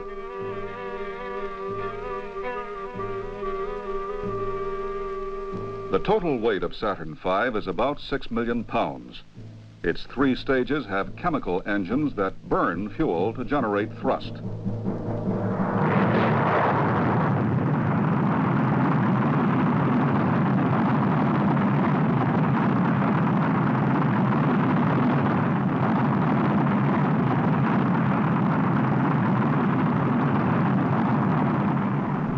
The first and second stages provide most of the energy needed to put the third stage and the payload, about 250,000 pounds, into Earth orbit. At present, only chemical rockets can provide the high thrust needed to do this job.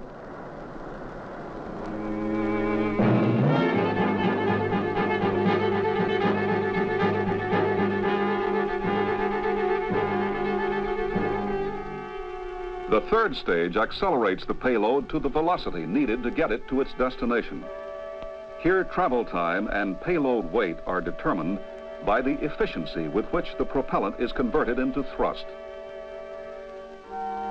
By substituting a nuclear third stage for Saturn V, the velocity of a given payload can be greatly increased, cutting travel time for some missions in half.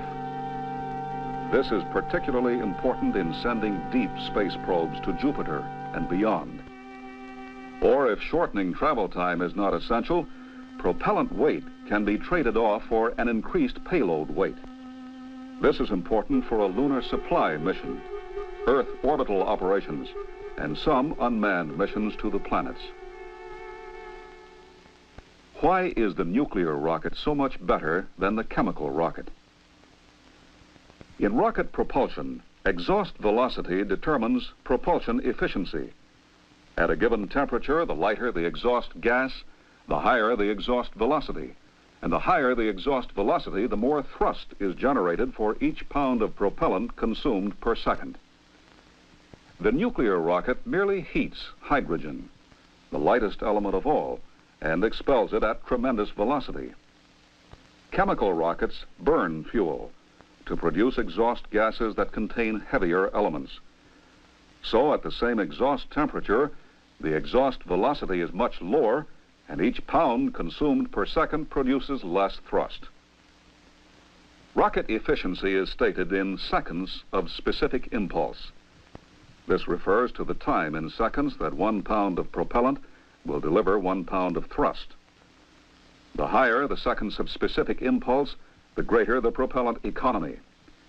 Our best chemical rockets of today are limited to a specific impulse of about 450 seconds, and only slight improvement can be expected. On the other hand, full-scale nuclear reactor tests have achieved 800 seconds, and laboratory tests promise even more, perhaps as much as 900 seconds.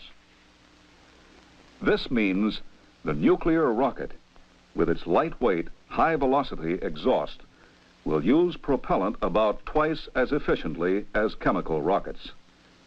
This, then, is the principal advantage of nuclear propulsion.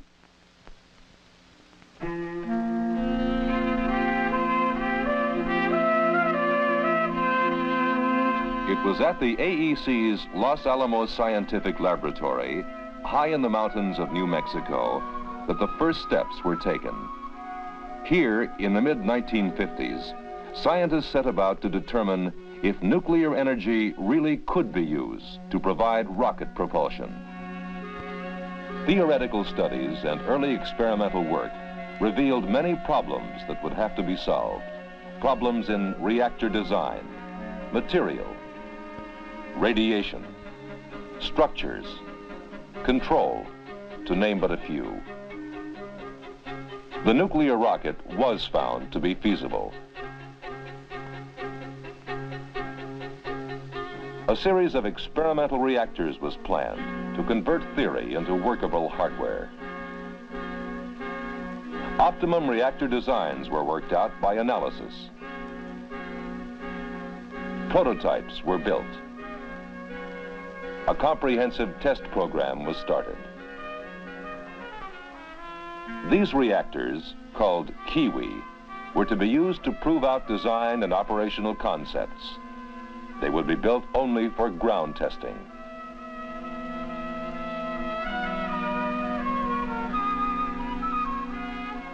All Kiwi power tests took place at the Nuclear Rocket Development Station at Jackass Flats, Nevada.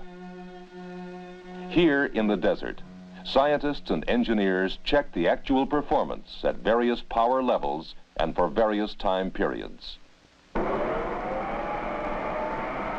Each experimental Kiwi reactor was received in sections, assembled and checked out in a special reactor maintenance, assembly, and disassembly building called simply RMAD. When the reactor was ready for testing, it was placed nozzle up on a special rail car and delivered to the test stand a mile or so away. This car could be controlled from a remote station. Liquid hydrogen from nearby storage tanks was pumped through the reactor.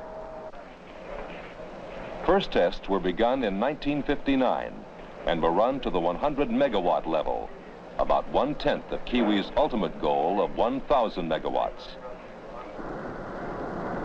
Later tests, beginning in 1962, operated at the full 1,000 megawatts. Films of these early tests show the flaming torch on the test stand that burns off the hydrogen exhaust gas and prevents an explosion hazard to the test facilities. Upon completion of these tests, each reactor, by then radioactive, was transported by remote control back to the RMAD building for disassembly and inspection. Here, men working behind shielded walls used remote-controlled manipulators to remove the components for careful checking and analysis. Each test firing added information that helped scientists evaluate the reactor's performance and enabled them to make adjustments and corrections before the next reactor was assembled. But not all tests showed perfect performance. In this one, for example, the flashing in the exhaust gas indicated a structural breakup caused by excessive vibration. Extensive redesign and testing were needed to correct the flaw.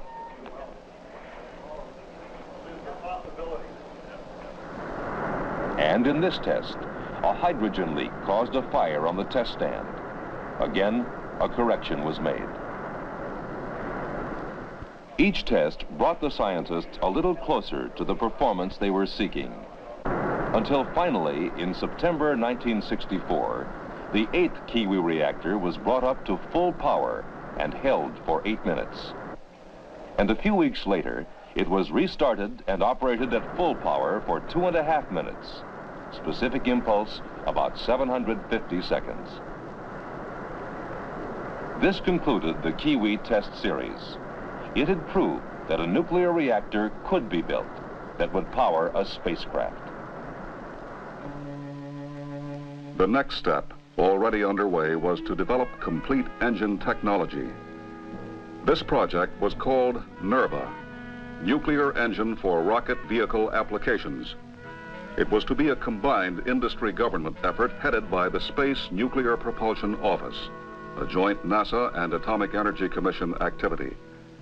The principal contractors were to be Aerojet General Corporation and Westinghouse Astronuclear Laboratory.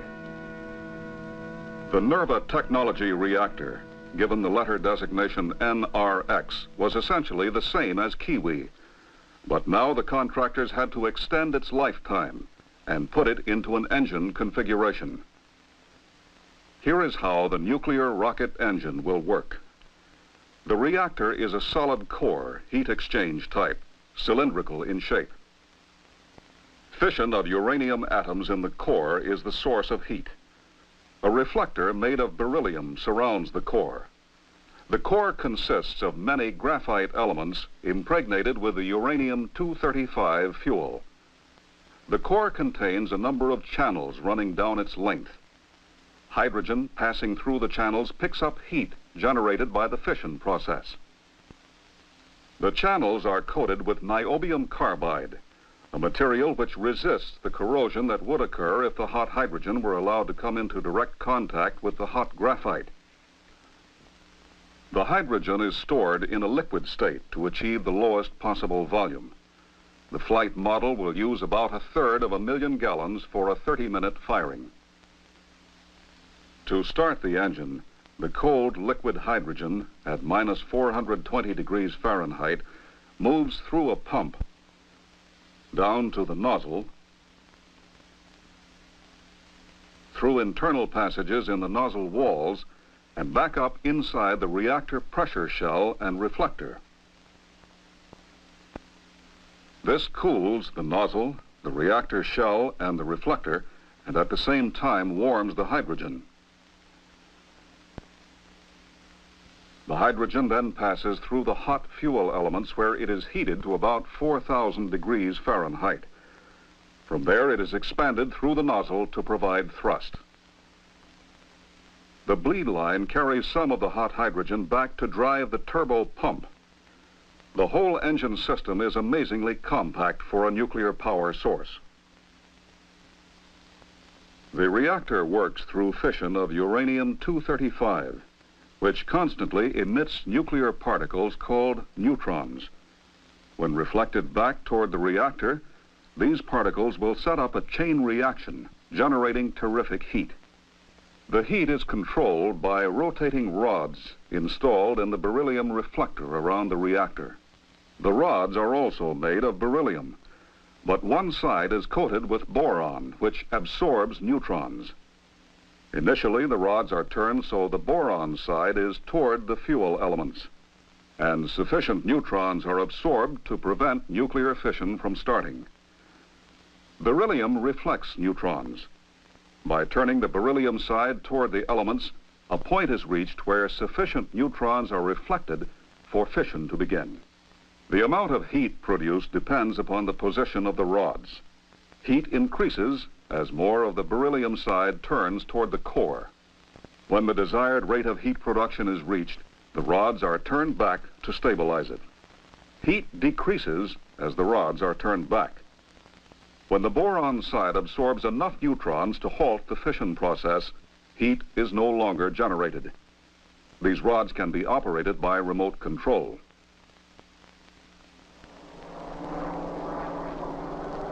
Test facilities for engine components were built near Sacramento, California. The problem? Get adequate performance with minimum weight. The pump must move huge quantities of liquid hydrogen under pressure at minus 420 degrees Fahrenheit, while the hydrogen-cooled nozzle must expand high-pressure gaseous hydrogen at 4,000 degrees to low pressure.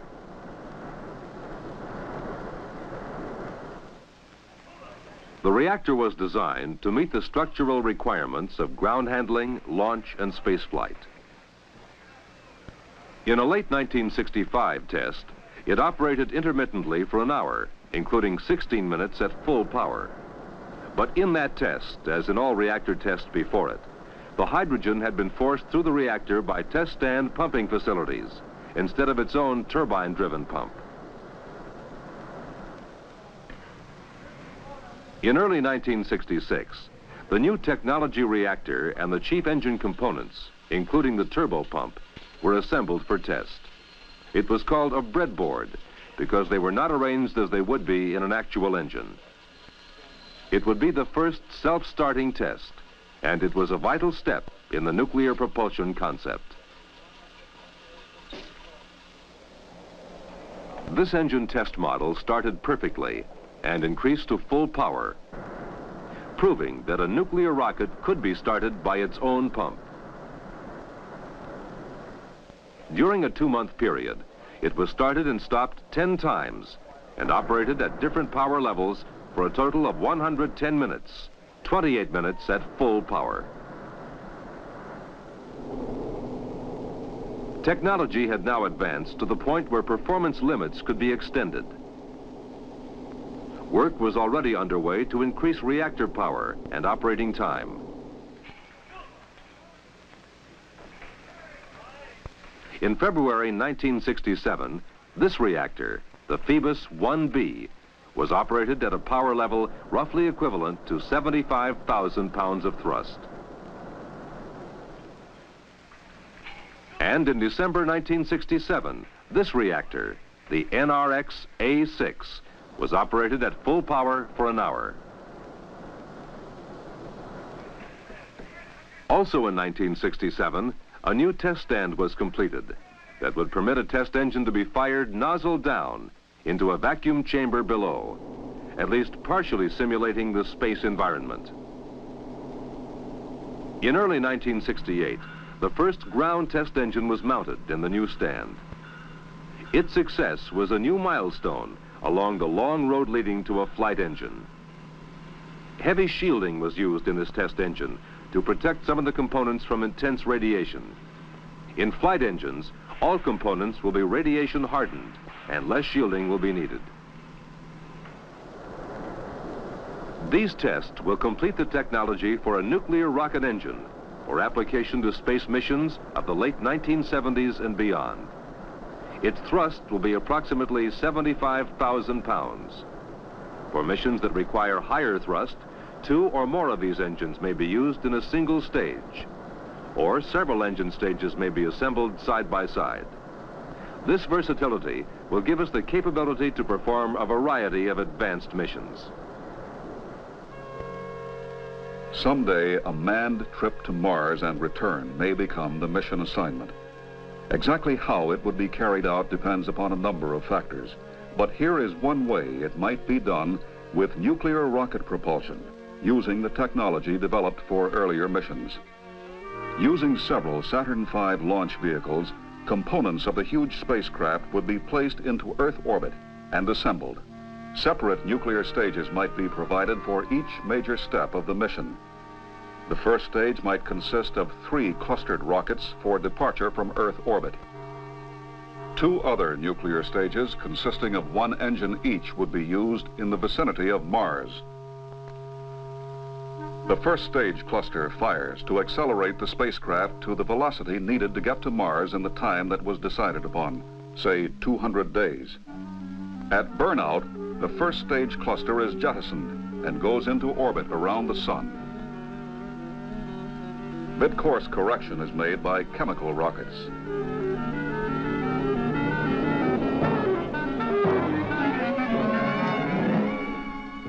About 200 days later, the space vehicle approaches Mars.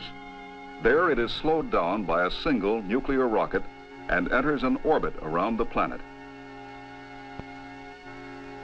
The used second stage is put into a higher Mars orbit than the space vehicle.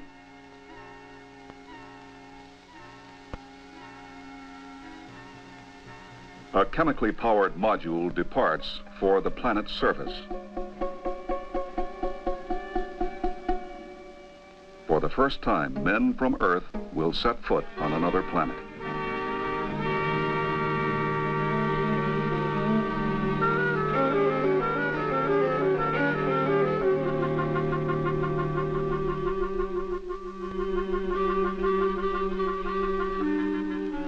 For the return trip, the module is lifted by chemical power back into a Mars orbit, where it docks with the main space vehicle. The men transfer to the main craft and jettison the module, leaving it in an orbit around Mars. A third nuclear rocket accelerates the vehicle for the return trip.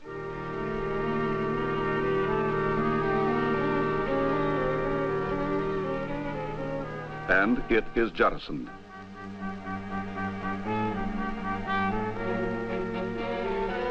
Again, mid-course correction is made chemically.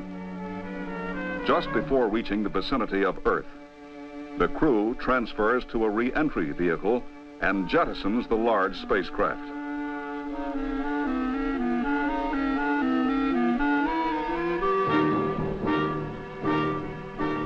Chemical rockets slow down the vehicle to re-entry speed, and they are jettisoned.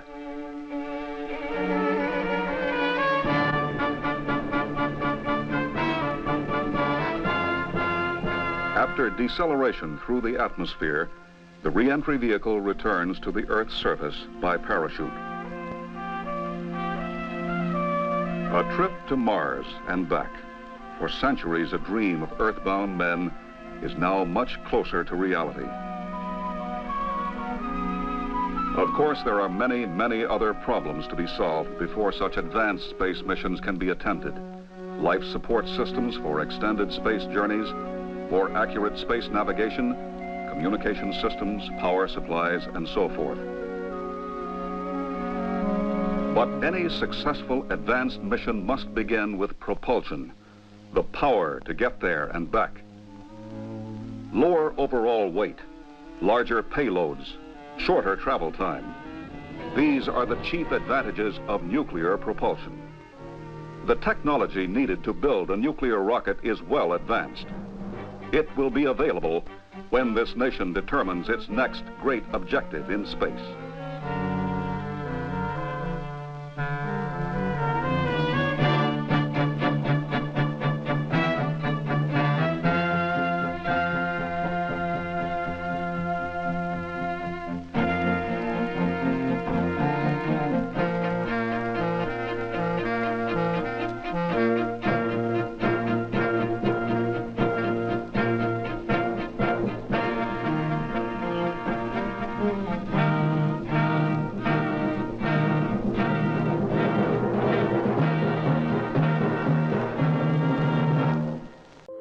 How is the quality of the TV? Oh, it's beautiful, Mike. It really is. I'm in first grade and I'm watching Neil Armstrong and Buzz Aldrin dancing around like every other kid who's out there watching this. They want to go do this. This is the coolest thing ever. And I remember asking my dad, what kind of job do I need to have growing up that I can make enough money that I can go fly to the moon? And he goes, well, there's a job out there called being an astronaut. And if you are that, they will pay you to go to the moon. They're going to pay me to go to the moon. Yeah, that's it. I've made my career decision. I'm going to go be an astronaut. I did not think the experience of spaceflight would change me. I hear about these people going having this overview effect, and they come back and like, what am I going to go experience out there that's going to change who I am? But it made me think about a lot of things. And so for the first part, we all had that part where you're seeing the Earth, and you see yourself next to the Earth, and you feel very tiny next to the Earth. Then you turn the other way, and the Earth seems very tiny compared to the cosmos out there. And so you feel like you're 2 orders of magnitude down in terms of the size of things out there. All of life, all of the history of life, all of your life, and everybody you know is in this little tiny membrane of air that sits on top of this planet. And beyond that membrane of air is this abyss of space. It's just, there's nothing life-giving about it. And that's it. That's all that separates you. And it makes you feel like we're in a very tiny spot out here. As big as the Earth seems, it seems suddenly very, very finite.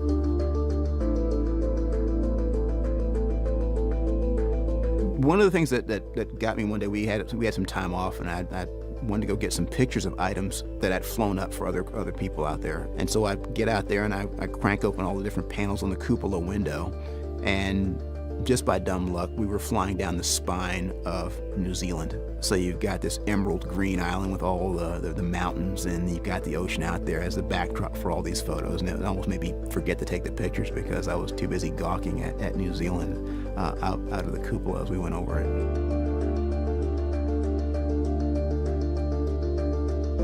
Going on my very first spacewalk, I looked down, and that was my first mistake because this was the Amazon rainforest beneath me. It's February, I guess it's summertime in the southern hemisphere, so I could see all the way down to the river itself and all the dark green lush jungles, the brown river and all the estuaries flowing into it. I can see this muddy delta going out into the Atlantic Ocean, and I could see the gray and snow-capped peaks of the Andes Mountains all out to the west. And so despite my best intentions, Mother Nature was saying, you will not ignore me, you must pay attention. And I'm just sitting there just gobsmacked looking at this thing and trying hard to tear myself away.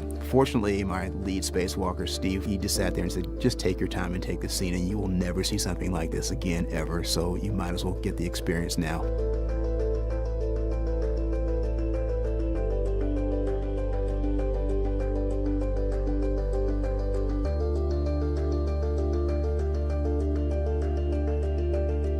My advice for humanity is, this is a great place to start, but don't stick around here very long. We have opportunities out there. I forget who it was who said, if humankind was meant to explore the universe, God would have given us a moon. We need to take advantage of that, use that as a leaping pad to get off into other places. Someday we're going to need to be from. We are working on something that is the cleanest we've ever really attempted to send into space. The Perseverance mission has as its central goal astrobiology and also being the first step in Mars sample return. We're going to collect a suite of samples, about 35 samples, that each weigh about 15 grams. And the reason we collect those intact samples is that we are the first mission that's part of Mars sample return, and it's our job to collect the samples intact to be brought back to Earth for further analysis. To better assess the question of, was there life previously on Mars? Inside the belly of the rover sit a number of sample tubes and an entire adaptive caching assembly that is used to help collect these samples. Extraordinarily complex robotic system. And to make it even more complicated, it has to be super clean.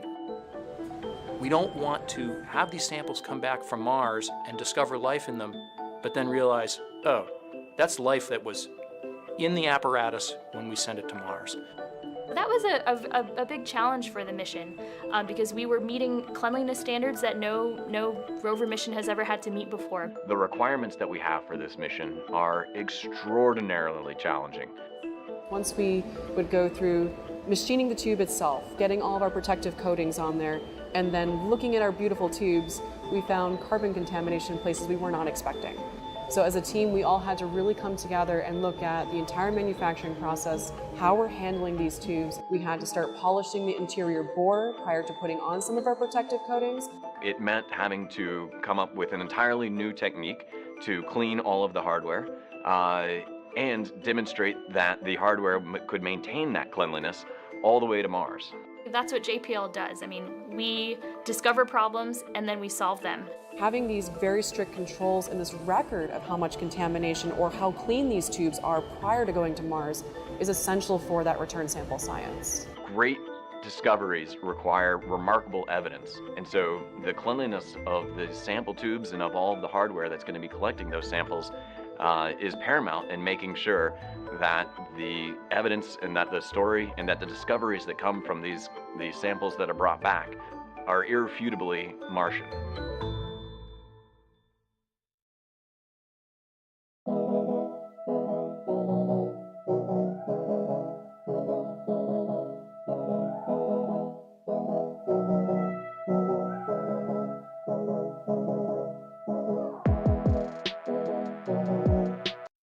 When considering the possibility of life beyond Earth, we look for three main ingredients. The first one is key elements such as carbon, hydrogen, oxygen, and sulfur. The second is a source of energy. And the third, and perhaps most important, is the existence of liquid water. Water is a necessary solvent in all chemical reactions that have to do with life. Energy is required to drive these chemical reactions, and organic matter is the material from which all life that we know of is made. Life as we know it requires liquid water. Scientists believe that life on Earth started in our oceans. Now, through our exploration of the solar system, we've realized that the moons around the giant planets have the right conditions, that there could be liquid water underneath their surfaces. And so that really sort of expands our whole concept of where you could have a habitat, where we might find life. Water is fairly common in the universe. We've seen traces of water in large molecular clouds between stars. We've seen traces of water in protoplanetary disks. We've also seen traces of water as water vapor in the atmospheres of giant planets around other stars. And we know that water is in the atmospheres and interiors of our solar system's giant planets. So we know that water is ubiquitous throughout the universe. As far as liquid water, that's a little less common. Earth is the only planet in the solar system where we see liquid water at our surface. Moons such as Enceladus and Europa may have liquid water beneath layers of ice. We're really expanding our understanding of what makes a place habitable. Instead of just looking for an Earth-like terrestrial planet that's a very specific distance from its star, we're learning that there can be hidden habitats that are underneath icy layers, and they can be a lot further out from the sun. So we believe icy moons in the solar system actually harbor kilometers-thick oceans underneath their icy surfaces. These icy moons and their subsurface oceans may be some of the best places to search for life elsewhere in our solar system.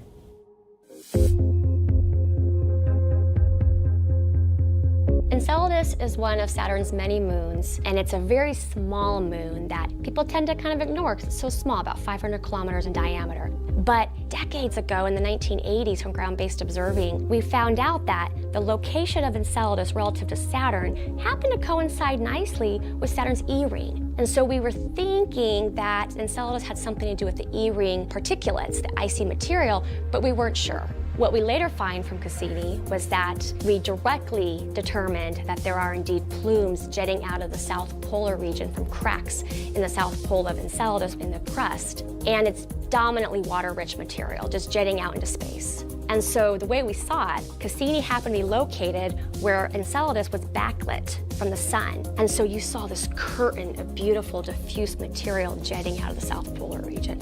Quite breathtaking, actually. Even more, we were able to use the different complements of instruments on board Cassini to go after the chemical composition of the plumes. And that's where things got really interesting. So number one, that's because of liquid water. There's definitely a liquid water reservoir. It's subsurface below the icy crust, but that is there.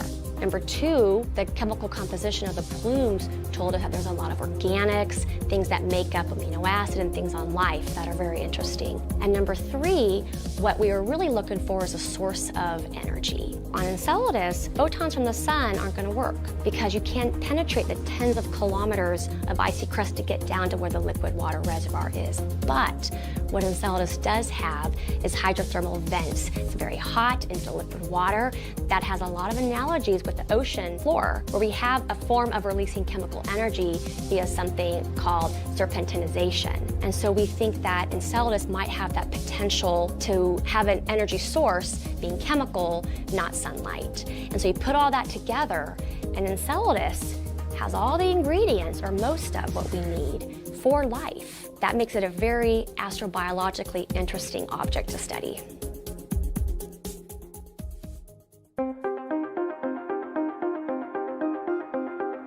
Europa is one of the largest moons of Jupiter, and we believe that Europa has a subsurface ocean tens to hundreds of kilometers thick.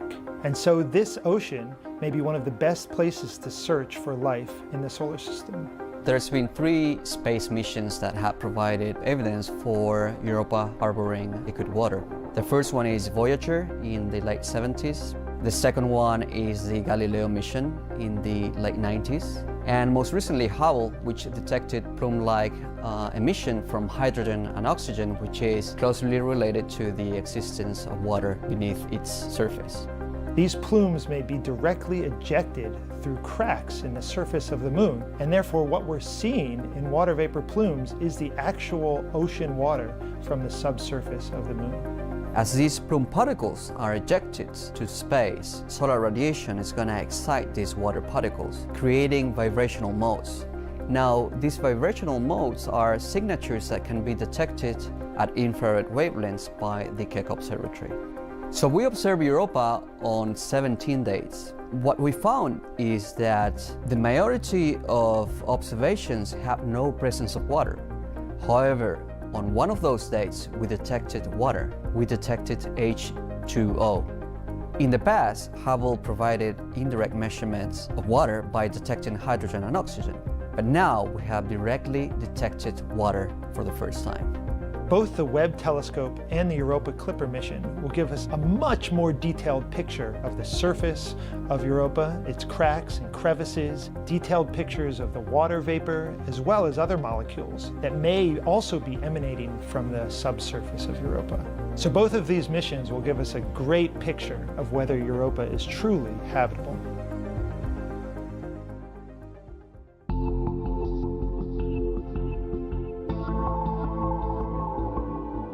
Titan is a moon of Saturn. It's the second largest moon in the solar system, and it is about 2 times larger than Earth's moon and actually bigger than the planet Mercury. And Titan is also interesting. It's the only moon in our solar system with an atmosphere. It's surrounded by sort of an envelope of gaseous nitrogen, just like our own Earth is.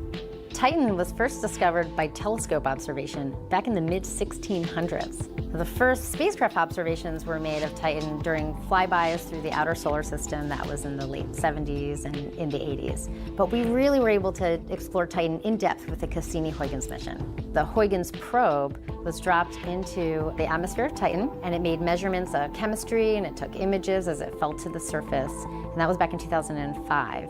And since then, the Cassini orbiter made over 100 close flybys of Titan. Cassini, in its design with the different instruments, we purposely were picking instruments that could go into longer wavelengths into the infrared so we could really understand the moon. We were able to basically peel back the layers of Titan to really see what was below, and it was remarkable, very Earth-like. The landscape is similar to Earth's in many, many ways, but with a little bit of a twist. So on Titan, you can find dunes, you find lakes, there are river channels. The atmosphere is very dense, and you can get clouds and smog, and you even get rain. We saw winds, we saw seasons, and one really important thing we saw was liquids pooling in the polar regions on the surface, a lot of it. But because Titan is so cold, Those features are all made of very exotic materials compared to what we would find on Earth. So the lakes and the rain are made of liquid methane.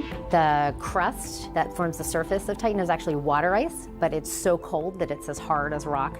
And in the atmosphere, we get this organic chemistry that forms large organic molecules and particulates. They fall down to the surface and then behave like dust or like sand does. So it makes us want to go back to really understand the complex organic environment of that surface and what it means for either past life or maybe future life. Dragonfly is a mission that was just selected by NASA to fly to Titan and arrive in the mid-2030s. Dragonfly is going to make a whole bunch of measurements to help us understand the environment on Titan and its potential for habitability. We'll be taking measurements of the atmosphere. That includes things like pressure, temperature, winds. We'll probe the surface to try to understand what materials the surface is made out of. We'll also be drilling into the surface to look for the types of organic molecules that are present and to try to see if we can find any examples of compounds that mimic the types of building blocks we know we need for life on Earth. We don't really know how life started on Earth. We don't exactly know what the chemical environment of Earth was like before life started. So with Titan, we have this really unique opportunity. There are times in Titan's past where there could be liquid water on the surface. Impact craters can generate impact melt, and there's a potential for possible cryovolcanism to erupt some liquid water onto the surface. And so we know that there's a rich organic chemistry going on in the atmosphere. We know that's depositing to the surface. If there were times where those organics and the liquid water environments were mixing, then there may be some really interesting chemistry taking place. When you have these processes operating for hundreds of millions of years, how far can they get you down that path of chemical complexity? And can we see reactions and molecules that start to look something like what we think of as essential elements for our biochemistry for life on Earth? In the future, looking forward as opposed to looking back and thinking about Titan as a chemical laboratory for the prebiotic Earth, I like to look forward thinking about what's going to happen when the sun evolves and warms up and the habitable zone actually moves out to where Titan is. And it will. You have all the organics, you're going to have a source of energy. All we have to do is melt the frozen water and we're going to have a pool of organics just embedded in liquid. Titan might actually have a chance at that point to harbor life.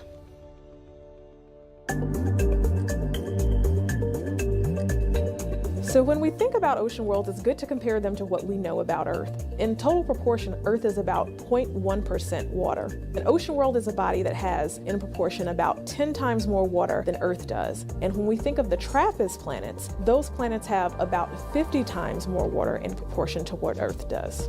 Ocean worlds do appear to be common in our galaxy. As far back as the early 2000s, we had astronomers, some of them still here at NASA Goddard, that suggested that we would have ocean worlds orbiting low-mass stars. Recently, we've looked at about 52 exoplanets, and these are low-mass exoplanets. And what we found is, of these 52 planets, 1 out of every 4 may be an ocean planet. And when it comes to these ocean planets, over half of them may be ice-covered ocean worlds. And so Enceladus and Europa may serve as small-scale analogs of these planets. So there are a number of different ways to search for life on planets around other stars, but the key method is the study of the atmospheres. We can search for signs of life, biosignatures we call them, things like oxygen, water vapor, carbon dioxide, even more unusual biosignatures, things like chlorofluorocarbons or other things that are only produced by intelligent life. By looking for these key constituents of planetary atmospheres that signal life, we can discover life forms on other planets that we could never actually visit in our lifetime. So this is very analogous to how we study the atmospheres of moons and planets in our own solar system, and really makes the connection between studying the plumes of Europa and the atmospheres of planets around other stars. What I would like to see is the definition of a habitable zone expanded. We don't want to keep thinking too narrowed about liquid on the surface, but broaden the scope and really try to embrace other worlds that might seem too far from the host star and frozen out when they really aren't frozen at all. At great depths, they harbor a warm, hydrothermal-driven, liquid water environment.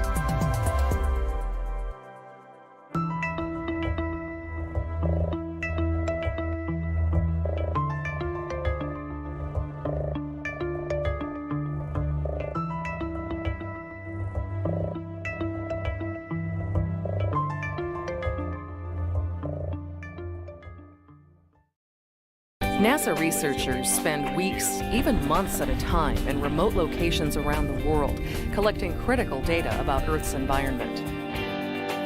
Many studies are done from the air, using NASA's fleet of research aircraft.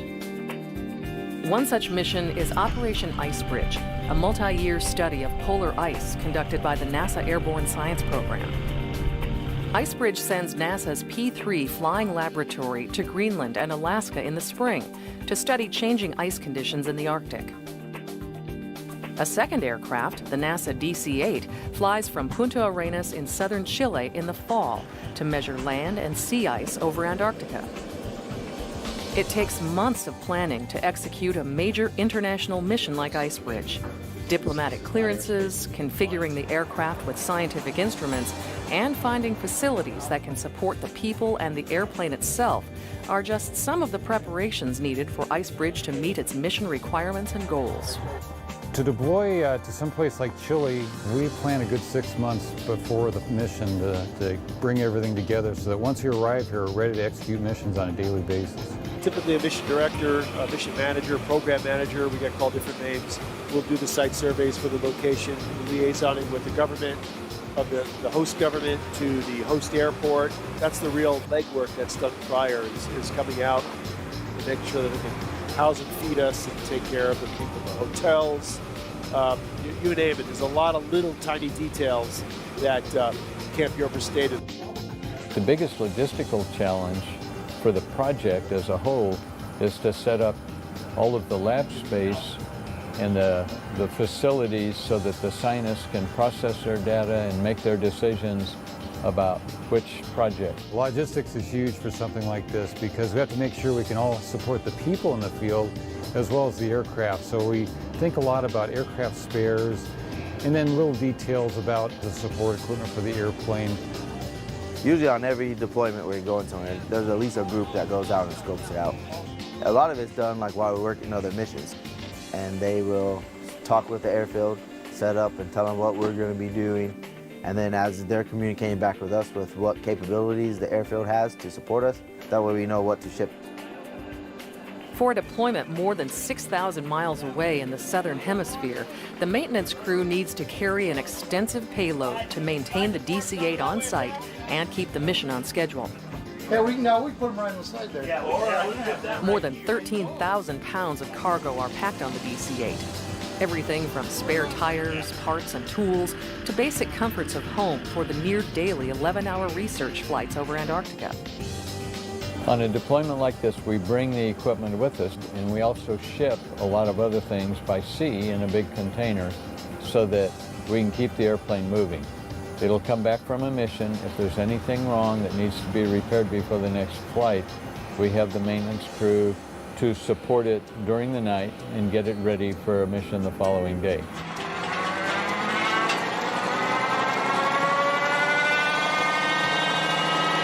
The DC-8 flight operations team works around the clock to support Operation Icebridge, providing ground support for takeoffs and landings, operating the plane on research flights, and making sure sensitive science instruments stay powered up and heated overnight. The airfield is staffed 24 hours a day. We have a makeup of about 28 people supporting the flight operations down here, and that consists of the pilots, flight engineers, navigators, mission directors, and then the maintenance crew that's split between mechanics and avionics technicians. The maintenance team often works on tight deadlines to prepare the aircraft for its next deployment. Just 10 days after removing one set of science instruments from a previous mission, the DC-8 is reconfigured for Icebridge. In 3 weeks' time, the plane is transformed into a working science laboratory with a suite of radar and laser instruments and cameras installed throughout the cabin, cargo pit, and fuselage.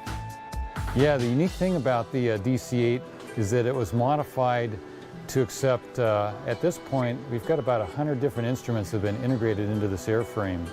And so part of the modifications that were done early on was to make the airplane as versatile as possible. So if you were to look through the airframe, you'd see cutouts in both the bottom of the aircraft and the upper side of the aircraft. And a number of the windows were modified to carry structural loads of instruments being installed as well.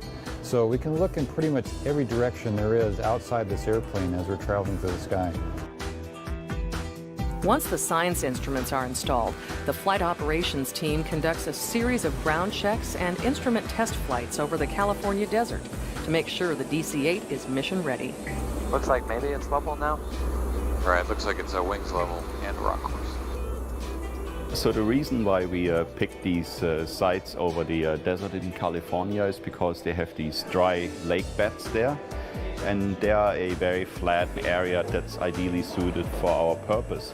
So we can put a GPS receiver on a car and kind of drive around on these flat lake beds, measure them, and then a few days later fly over the same area with the DC-8 and take a measurement from the air, compare the two measurements and use the data from the ground to calibrate and validate the airborne measurements. While the aircraft is prepared for the trip to Chile, the science and flight operations teams are required to undergo specialized safety training, regardless of if they've flown on the DC-8 in the past. Well, for the DC-8, everybody who flies has to go through basically a safety briefing. We go in a little bit more detail because we do more things on our airplanes than commercial airliners do. From our pilots, they go through survival training, water and land, and depending on where they're going, some of them have been through Arctic. All of our crew members, they all have to go to altitude chamber, water survival, land survival, and what we do here is we just build on that and then try and bring anybody else that hasn't had any formal training up to speed so they have at least a working knowledge of the kind of conditions that can happen if something was to go wrong with the aircraft. Safety equipment tailored for Icebridge is also packed on the DC-8. Overhead compartments, we've got 20-man life rafts. There's 4 of those on board the aircraft. We have 2 what we call global survival kits, which has different survival items inside of there. For this particular deployment, we also have anti-exposure suits, which if they were going into the water, we have enough for everybody on board the aircraft for that. Once the aircraft and passengers are cleared to fly, it's time to pack up for the long transit flight from Armstrong Flight Research Center in California to the southern tip of Chile.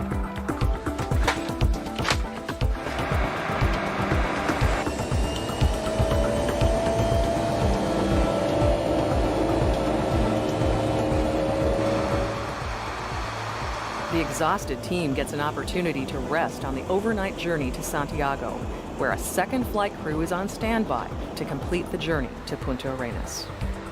To get to this part of the globe, it's about 14 hours of flying. We had pre-deployed a crew to Santiago to join the flight at that point so that the crew that flew all night could then step out of the cockpit and rest.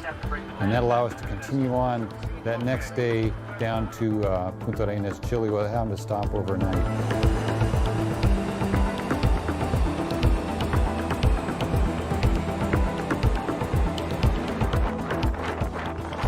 It's a cold and windy welcome at the Punta Arenas airport, the mission base for Operation Icebridge.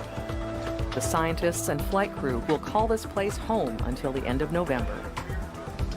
We are setting up base stations here at the airport that record the GPS data for various instruments.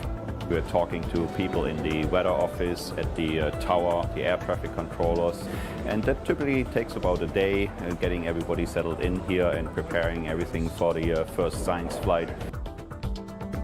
With 2 complete flight crews available, science flights are planned on consecutive days to collect as much data as possible over Antarctica. On a typical Punta Arenas deployment, we have about 300 flight hours.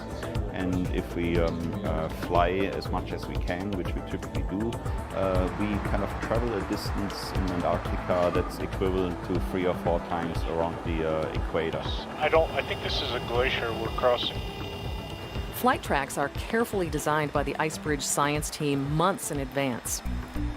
Survey lines need to be precise, not only to make repeat measurements in exact locations, but also to ensure the plane keeps a safe distance from specially protected areas and animal habitats. A sophisticated guidance system on the DC-8 helps the flight crew keep the plane on track and navigate around more than 1,700 known wildlife locations on the Antarctic continent. Some of the flights are hand-flown using moving map displays that have a flight track depicted on them. Others are guided by what's called the ATM instrument, where it actually puts out a signal that we feed into the aircraft navigation system, where it guides the airplane laterally. So the ATM stands for Airborne Topographic Mapper. We designed a supplemental system to the ATM. Some people call it the ATM Navigator. What it does is it couples into the aircraft's own autopilot and helps it to steer the aircraft as accurate as we need it to be. We can generally steer the airplane well within 100 feet and often within 20 feet of where we want it to be. And that means that if you imagine a line that represents our desired track, more than half the time that line will lie within the cabin of the aircraft. Antarctica's harsh and often unpredictable weather determines when and where the Ice Bridge team will fly each day. I've got rising terrain, 12 o'clock, 7 miles. Tally-ho. Tally-ho, and I'm going to start climbing here. Pilots need perfect visibility of the terrain for safety. We'll clear it. It does get steeper as we get closer to it, so we can pitch up a little bit. Several science instruments need a clear line of sight between the aircraft and the ground to collect proper measurements. Meteorology is obviously a very big deal with Ice Bridge. It essentially governs everything that we do on any given day. We have to fly down low and near the terrain in order for our instruments to work as they're optimally designed to work. So it means we need clear skies below the altitude at which we're operating in order to do this kind of work. We know from experience which parts of Antarctica are likely to have good weather and which parts are not. So we design the missions so that each of the missions has a maximum chance of success based on the likely weather scenarios. We come up with about twice as many mission plans as we can possibly fly in the field, and that's simply so that we have enough target areas to choose from that have good weather while we are here in the field. And then we prioritize these plans. We have to spend a very large amount of our time while we're in the field trying to sort of ascertain what the weather is going to do. It's a bit like reading tea leaves. It's a very inexact science. We depend entirely on what the meteorologists tell us through computer models. We talk a lot to the meteorologists here at the airport. They're terrific. They give us a lot of help. The Chilean hosts provide everything from weather expertise to daily flight lunches for the Ice Bridge team. Airport firefighters and emergency responders are also prepared to help in case anything goes wrong with the aircraft. So we don't use retread tires. No usamos llantas reutilizadas. The DC-8 is not your typical airplane. Structural enhancements, new engines, and cutting-edge data systems make the aircraft a versatile, long-endurance platform for earth science research. The DC-8 is uniquely capable for this kind of operation, mainly because of its long legs. It can fly for about 14 hours on a full fuel load. We have to pretty much commute every day to Antarctica and commute back. And then we need also the capability of collect several hours of data. Typically on every flight we collect several terabytes of data all together. So we have 8 different science instruments on the aircraft, and in total it's a very complex set of measurements that we take over ice sheets, and doing it all at the same time in the same location from one airplane. It's really a tremendous resource.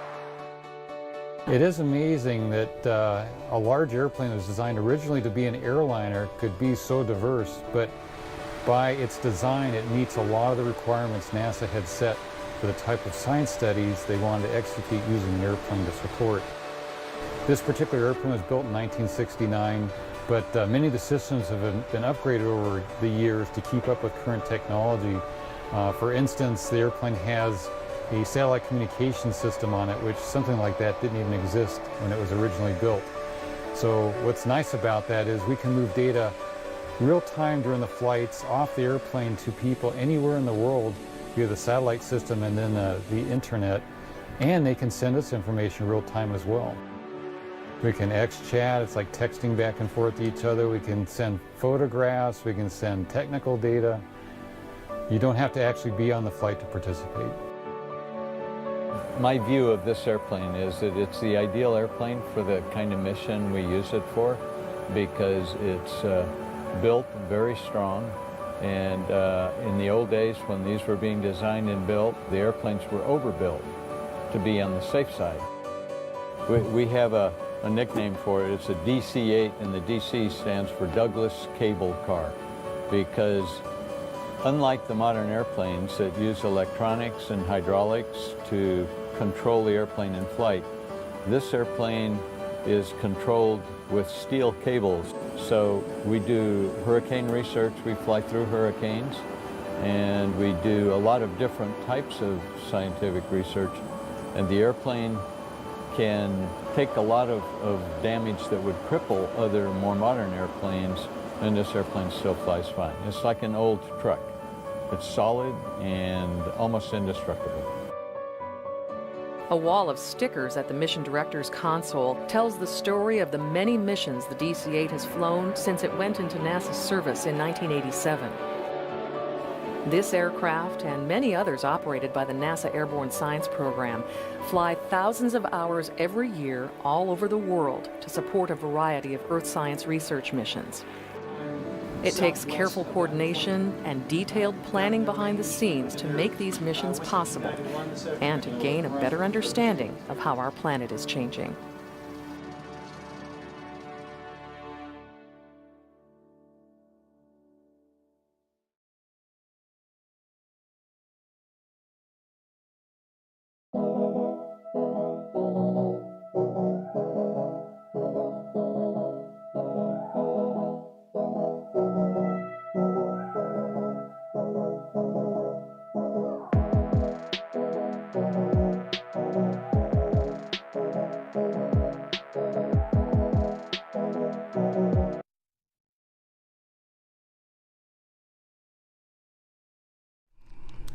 Hi, my name is Howard Hugh. I am the Acting Program Manager for NASA's Orion program. We are very excited that we could share with you the progress of our 3 spacecraft that is going to support the Artemis missions. Orion is NASA's next generation human spacecraft, taking the first woman and the next man to the lunar surface. We are very excited to be here and share with you our progress. Now, we can't do this without the very many people that support the Orion program. And of course, we have suppliers and people who help build the spacecraft across all 50 states, including Washington, D.C. and Puerto Rico. Now, we also have our European partners who are significant contributors to the Orion program. Across 10 countries in Europe, they help also build the spacecraft parts and components that are necessary for us to fly to the moon. Let me tell you a little bit about the Artemis 1 spacecraft. Earlier this year, we just completed a very important system level test that demonstrated Orion's ability to survive and operate robustly in space. It was the environmental test at Plumbrook Station, where we simulated the space environment for vacuum and temperature. And of course, Orion passed with flying colors and demonstrated our readiness for flight. Now, we only have a few remaining assembly tasks at KSC to pull the entire vehicle together, and then shortly after that, we will be ready to hand over to our ground processing team and stacking on the Space Launch System. So very exciting time for us regarding Artemis 1. Now, Artemis 2, we're also making significant progress there. Just recently, we finished bonding over 180 tiles for the heat shield, and the heat shield is at the bottom of the crew module, which keeps the crew safe as we re-enter the atmosphere. It's a very high temperature, 5,000 degrees, so the crew needs a lot of protection, and that's what the heat shield material provides. And so very exciting news there that we were able to finish there. And of course, we're making a lot of progress pulling the entire spacecraft together for Artemis 2, doing a lot of work installing the hardware that's needed to operate the vehicle, and of course getting all the electronics and other components inside the crew module as well. So lots of great progress there. And lots of great progress over in Europe as well, as the Europeans are pulling their final pieces of the European service module that provides the power and the propulsive capability for the spacecraft. So that's coming along as well. And of course, they will be delivering their part of the spacecraft, and then we will be putting that together and be ready for Artemis 2 in the future as well. And finally, for Artemis 3, we're also making great progress there. You know, the Europeans already have their primary structure in work. Thales Alenia is delivering that in late September, so that's great progress. And of course, on our own crew module, we've got the first panel built. This is the panel with the windows, so it's very exciting that we're going to have this capability delivered in the near future, and very excited that that's completed, and that's the first piece that we're going to have for Artemis 3 on the crew module. Now, I want to congratulate Lockheed and AMRO for making this possible. It's certainly very exciting. You know, we're getting close to flight for Artemis 1, and then we're making great progress on 2, and of course we've started making great progress on Artemis 3 as well. So really exciting times for the program. With that, I am going to turn over to Lockheed Martin. I will introduce Mike Hawes, who is the Vice President for Human Exploration and also the Lockheed Program Manager for Orion. Well, thank you, Howard. As NASA's prime contractor for the Orion program and these spacecraft we're talking about, we certainly work constantly, day and night, to meet these aggressive schedules and to make sure that we're ready for the Artemis missions, as Howard described. Today, we're particularly excited because we're here to highlight one of our great suppliers. So we'll be joined virtually by Mike Riley from AMRO Manufacturing, which is in El Monte, California. And AMRO manufactures the cone panels, or the sloped pieces. If you think of the Orion capsule, these sloped pieces along the top of the capsule are really critical components, and that's what the AMRO team manufactures. We're actually celebrating the completion of that first panel, so I would like to actually ask Mike Riley to talk about AMRO. Mike is the CEO of AMRO. He's actually the third generation of the Riley family to run AMRO, and they have been a fantastic partner for the Orion program. So Mike, I'll turn it over to you and ask you to explain how you machine the panels and have your team show us what it is that you do so well. Thanks for the introduction, Mike. AMRO has been in business for over 40 years, and I'm honored to be a third-generation member of the AMRO family. AMRO has been involved in the Orion program since day one, and we are honored and excited to see what the program has evolved into.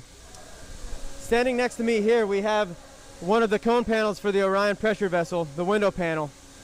It's these windows that the next American astronauts will be looking at the lunar surface through, the first astronauts to do so since Apollo 17. This panel is currently complete and ready to ship to Michoud. We are also working on the second and third cone panels, which will be completed soon and also on their way to Michoud. Bola, tell us a little bit about your experience working on the Orion panels. These panels are very complex. We understand the importance of precision and safety required. Here at AMRO, we use the latest technology to make these special parts. We also gotta make sure we make good parts so the astronauts can back home safe to see their families. I'm here with Program Manager David Thompson. David and I are standing in between two SLS panels. David, can you tell us a little bit about the panels that we're standing in between? Yeah, I'd love to, Mike. Over here to my left, we have an engine section core stage barrel panel for SLS. Right now you can see it's in the flat configuration. We're getting it ready for inspection, then it will head over to forming. And then over here to the right, we have a LVSA forward panel. LVSA is Launch Vehicle Stage Adapter. It's in the same flat state. It will be going over to forming after inspection. After this, you'll see a nice, great contour, and then we will get it ready for the customer. Excellent. Thanks, David. Thanks for all your hard work to make this program a success. Now, Mr. Howard Hugh, back to you. All right, now we'll answer some questions that we received. The first one is from the Houston Chronicle, Andrea Lenfelder. She asks, when is Artemis 3 set to launch, and what is Lockheed Martin's doing to ensure Orion is ready to meet this deadline? Let me see. I'll take the first part of the question, and then I'll hand over to Mike Haas to answer the second part. Right now, Artemis 3, we're targeting 2024 to put the first woman and the next man on the moon. Very exciting times. We're making great progress. Not only is Lockheed making great progress, but also the Europeans, as I mentioned earlier, making significant progress with the primary structure. So really great work going on there, and we'll be ready to meet those challenges and get us to the moon in 2024. So with that, I'll turn over to Mike to answer the second part. Thanks, Howard. So let's talk about what the Lockheed Martin team is doing, particularly for Artemis 3. I mean, we've already talked about we're actually working on completing Artemis 1, building up Artemis 2, and now starting the manufacturing of Artemis 3. So we've talked about the panel manufacturing, and we'll talk a bit more about that. But we have parts coming together from our suppliers across the country. Like Howard said, we have suppliers in all 50 states and Puerto Rico. The next year, if you look at 2023 targets to have this spacecraft ready to be able to fly in 24, we have a lot that's going to be coming together just in the next year. All right, thanks, Mike. Let's see, we've got another question.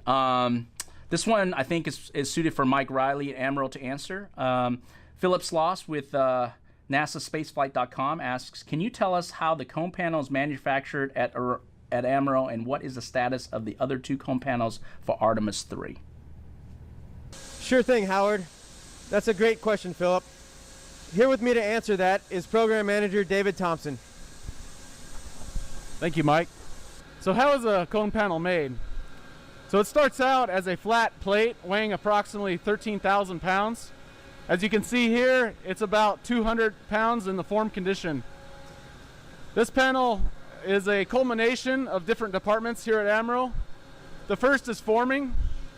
Then we go into 5-axis machining. We have CNC programming. We have laser inspection, a heat age operation. We go out to outside processing. And then finally, we have final assembly. The other 2 cone panels, which will be friction stir welded to this panel, are currently in production and will be completed in a couple of months. All right, we have another question. This one is, let's see if Mike Haas could answer this one.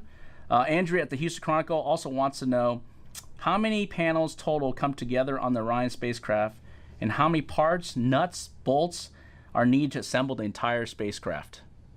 So Mike, I think you got a tough one. So obviously there are thousands of components that come together to make the Orion spacecraft. And again, I'll reference back to the crew module. Just to build the crew module, we're going to talk in the order of 200,000 parts when we talk about, you know, all of the fasteners and bonds and the tiles that cover the surface. So hundreds of thousands of parts, and that doesn't even include the European service module and the launch abort system that actually gets stacked on top of this. But I want to focus on the key pieces of the pressure vessel, as we call it, and how we have improved that over time. We're focused here with the Amaral team on the cone panels. There are 3 cone panels, but there are only 4 other pieces of the structure that all get welded together. When we started on the Orion project, we were over 30 panels that had to be welded together. And so over time, we have simplified that process down to just 7. And we've saved mass, we've saved time, we've saved cost in order to do that. And so this is the first panel that we've been talking about today. We will continue to deliver panels. Amaral will continue to deliver those panels through the course of the fall. All 7 major pieces of the pressure vessel structure will come together at the Michoud Assembly Facility in New Orleans by this fall, late this fall, and then we'll start to weld those together with the friction stir welding process that we have developed on earlier NASA programs and use today. By September of 21, then we would actually expect to deliver that pressure vessel to Florida to the team in the operations and checkout facility, and then they'll really start building up the entire spacecraft. And finally, we have one last question from Leonard David from newspace.com. He asks, with the increasing role of entrepreneurs in space, how best can the larger space primes work with these groups? Any advice on this? Let's see, I think Mike Haas and I both could answer this question. I'll start first. You know, we are certainly working together with the commercial partners to improve not only their design, but also give them data. So we've given a range of not only requirements, data products, test data that we've generated, reports, and of course all the design aspects that are important to the commercial spaceflight programs we provided as well. And some of the examples include parachute data, which obviously provides a safe landing for the crew, aerothermal, aerodynamics database and data, all the testing that we've done across the board, the GNC guidance, navigation, control, design, and also re-entry data. So lots of significant items, over 1,000 products that we've given to these commercial partners to enable them to be successful as well. So I look at it as a partnership across all the NASA programs to help each other and learn from each other. And let's see if Mike has additional inputs. So the question of entrepreneurial companies is a really fascinating one. We've seen so much happen in just the last few years. With the supply chain that we have in Orion, and Howard had mentioned that earlier, that we have hundreds of companies across the country that are all providing, and probably half of our suppliers are actually small businesses. So when we talk about newly started companies, entrepreneurial companies, they certainly fit in that kind of range. All right, thank you to Dr. Haas and Mike Riley for helping me today and joining us on giving a status of Orion. Today, it's been a great day getting a discussion with you in terms of our progress and fielding some questions from the reporters, so appreciate that. And stay tuned, we've got a lot of exciting things happening in Orion. We've got a lot of great progress, like I said, across all three vehicles. We'll certainly talk about getting ready for launch, our what we call Path to the Pad, and supporting all the Artemis missions going forward. It's a very exciting time for us at NASA, and looking forward to you joining us on that journey. Thank you.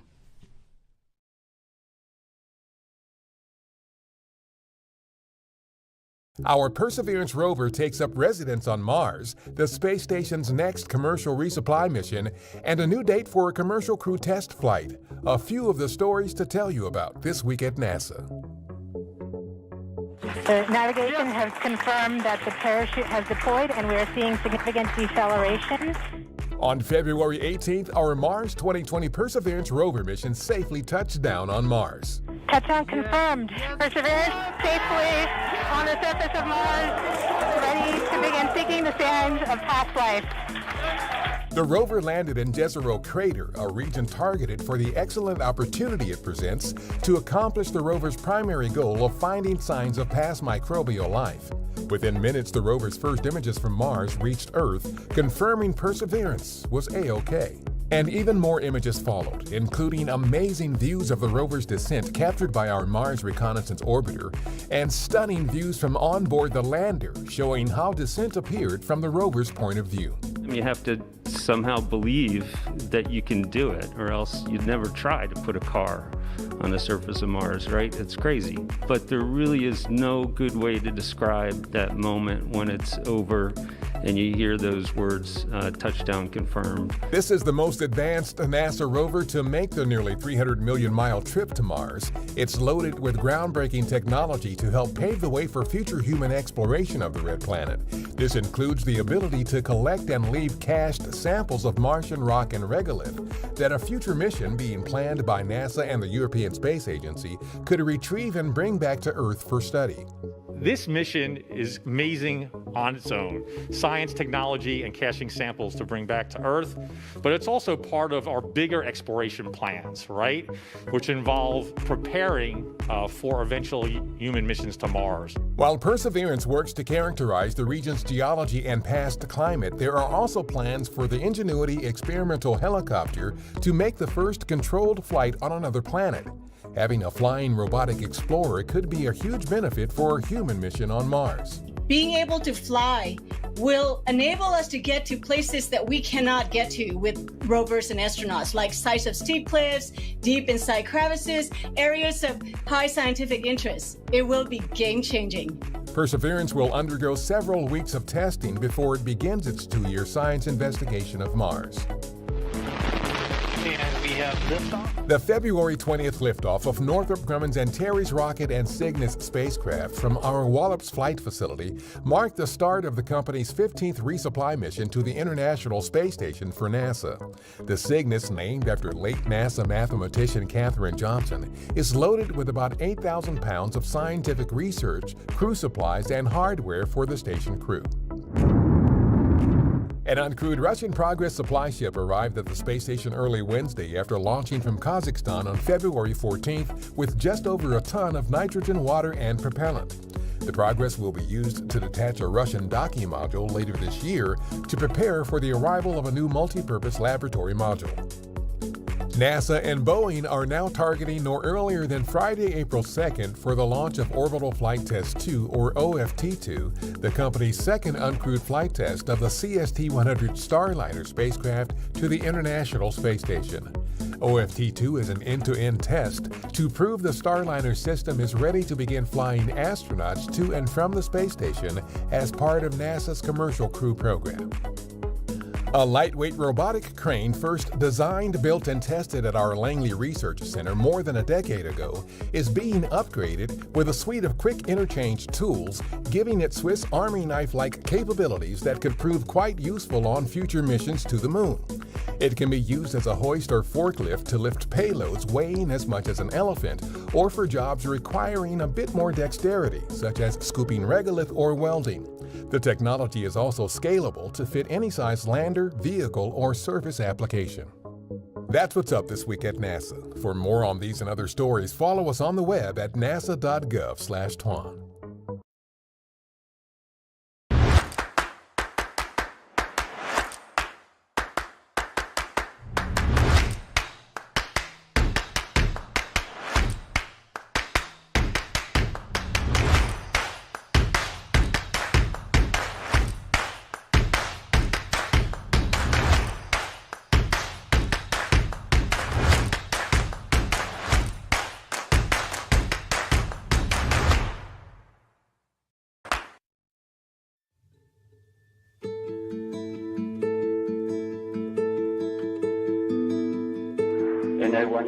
NA186, Juliet Oscar November calling.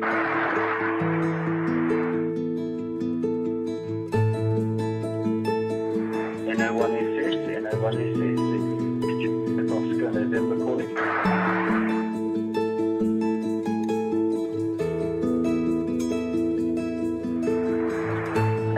NA186, it is 6 Juliet Oscar November. You copy me, Chris? Copy you loud and clear. Okay, I'm going to patch them through. Please, 1 minute. This is Owen. How has seeing Earth from its orbit affected you, in your frame of reference when moving around the ISS, or in your perspective of humanity as a whole? Over. Hi, Owen. That's a great question. Seeing Earth from up here it's a beautiful thing. It's just this peaceful place with no borders there, and you just see this wonderful colors of blues and greens and browns and white clouds and snow-capped mountains. And it really gives you an appreciation for Earth as a spaceship for 7 billion people, just like our spaceship is keeping us alive, and how we need to take care of Earth because it takes care of us. Over. This is Spencer.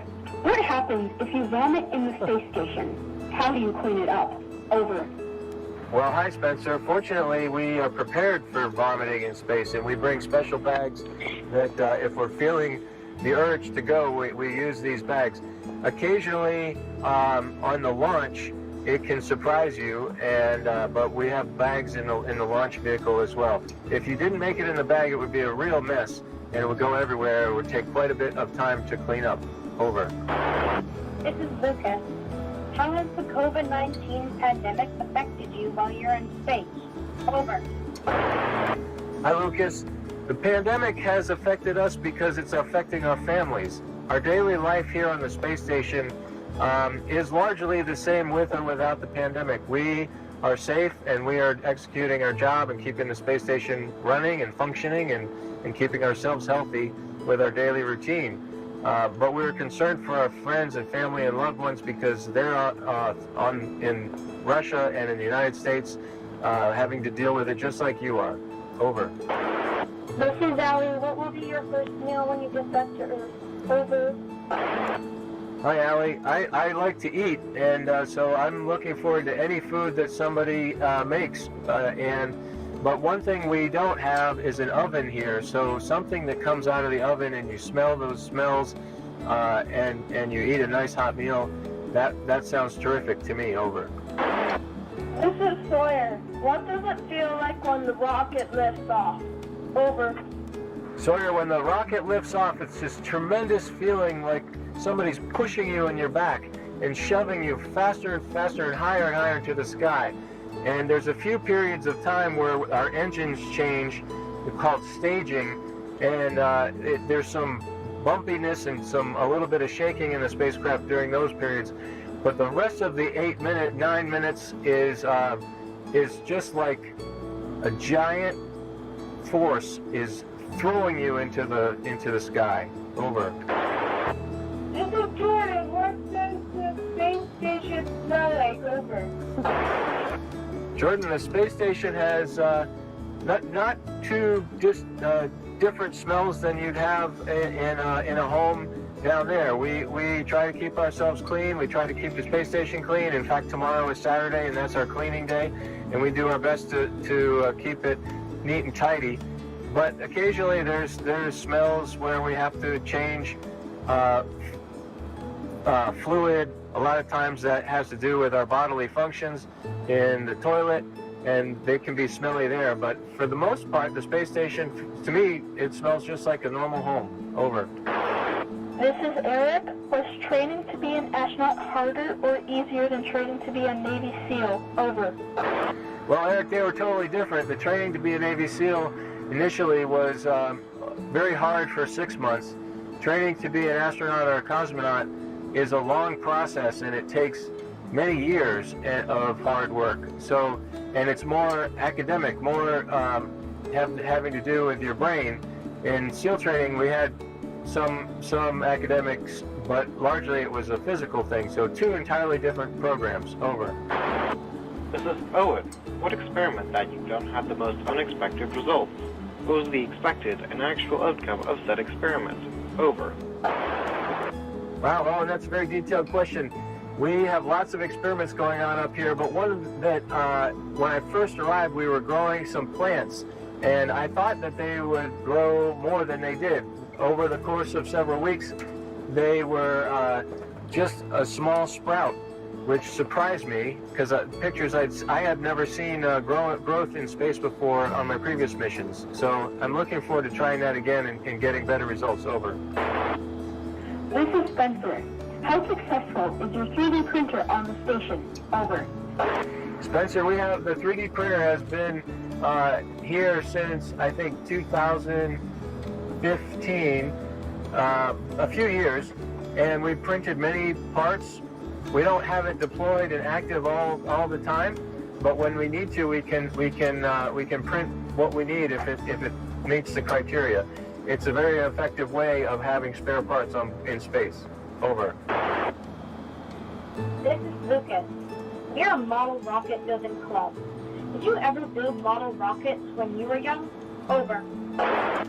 Lucas, I wish I did, but I never had a club or a mentor in my area that was involved with model rockets, so I never really launched a model rocket as a young person, but I think it's great that you guys do. Over.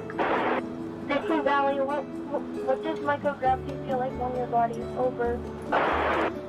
Allie, microgravity is more a feel of how to move around. Your body, in my opinion, feels kind of the same. Everything you do on Earth with your body, eating, going to the bathroom, sleeping, your hair growing, all that stuff is very normal, I think. But moving around in microgravity is not normal, and it takes some practice to get used to how to do it effectively. Over. This is Eric. Does the Earth any clearer or less polluted now compared to when you flew in 2009 and with Canadian Chris Hadfield in 2013? Over. I actually flew with another Canadian, your Governor General, Julie Payette, in 2009. So this is my first mission in space without a Canadian crewmate. But the Earth does not look any different with our eyes than the previous times. And my crewmate and friend Anatoly has been in space several times, and we both have tried to see any differences, and we can't really tell with our eyes. Over. This is Sawyer. Do you play any games while you are on the ISS? Over. Well, Sawyer, we're pretty busy people up here. We have lots of work to do during the day, and by the time nighttime comes around, we just have the energy to eat and clean up from our day and prepare for the next day.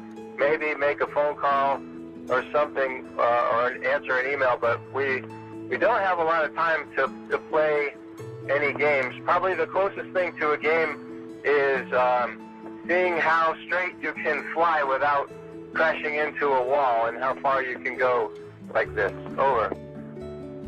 Well, I tell you what, for all the folks on the phone, let's go ahead and give Commander Chris Cassidy and the crew on NA-1SS a big round of applause anyway.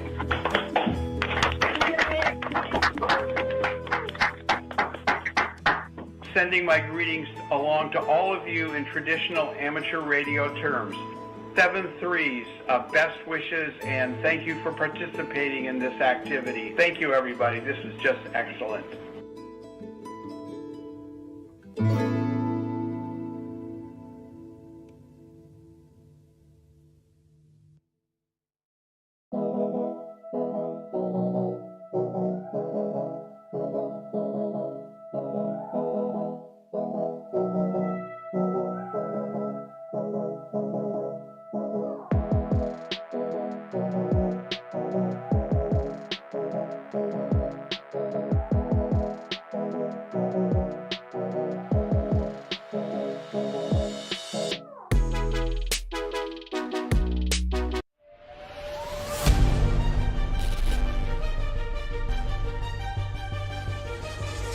Today we're at the Kennedy Space Center where we are doing some really amazing things.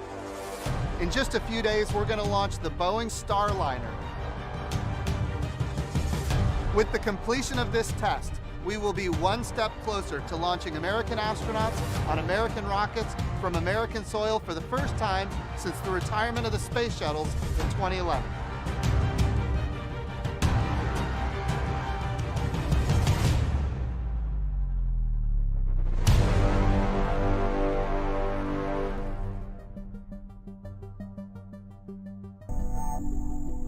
All right, well, good morning and welcome to the Kennedy Space Center, America's premier multi-user spaceport. It is absolutely great here today, getting ready for Boeing's commercial crew launch of the Starliner.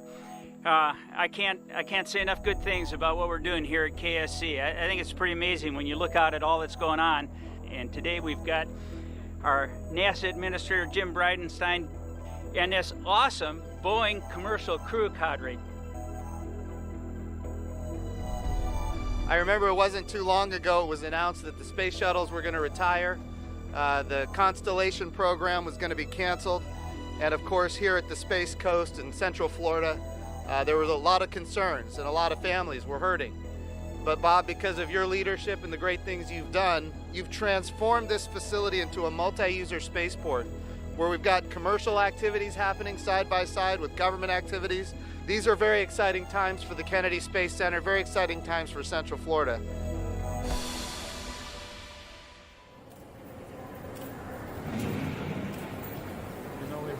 How are you, sir? Hey, good to see you. Thanks for being here. Katie? Good to see you again, sir. Good to see you always. How are you? Good. Excellent. Welcome. Hey, Jim, how are you doing? Great to see you. Awesome, thank you. Welcome to the Starliner High Bay where the spaceships are born. It's pretty amazing, isn't it? Yeah. Tell me about these. What are we looking at here? Let me start over here. That is a spacecraft that just flew our pad abort test. Yep. Yeah. And with that, we proved that the guidance system talks to the thrusters and the come home system all works great. So we're confident to go press onto orbit. So that's that vehicle. That's the one. That's the very one. And we have a little tradition. On a spacecraft going to space, you can't do anything too funky. This one came home and the team has signed it. Oh, wow. They've said that's our work. Okay. And I'm wondering if you would do us the honor of representing the NASA teammates. I would love to. Come on up and sign her. All right, Would let's you? do it.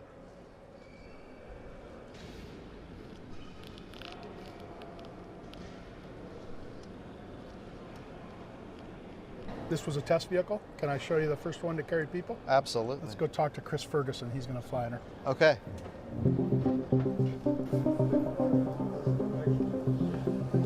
Hey, Chris. How are you doing? Good to see you. It's good to see you. Absolutely. So this is number 2 of 3. These capsules are mostly autonomous, which means they sort of launch and they're able to find the International Space Station and dock with it with little or no assistance from an astronaut. However, there is the system in place in case the astronaut needs to take over, where they can guide it and manually dock it if need be. Okay. With an autonomous vehicle, we are largely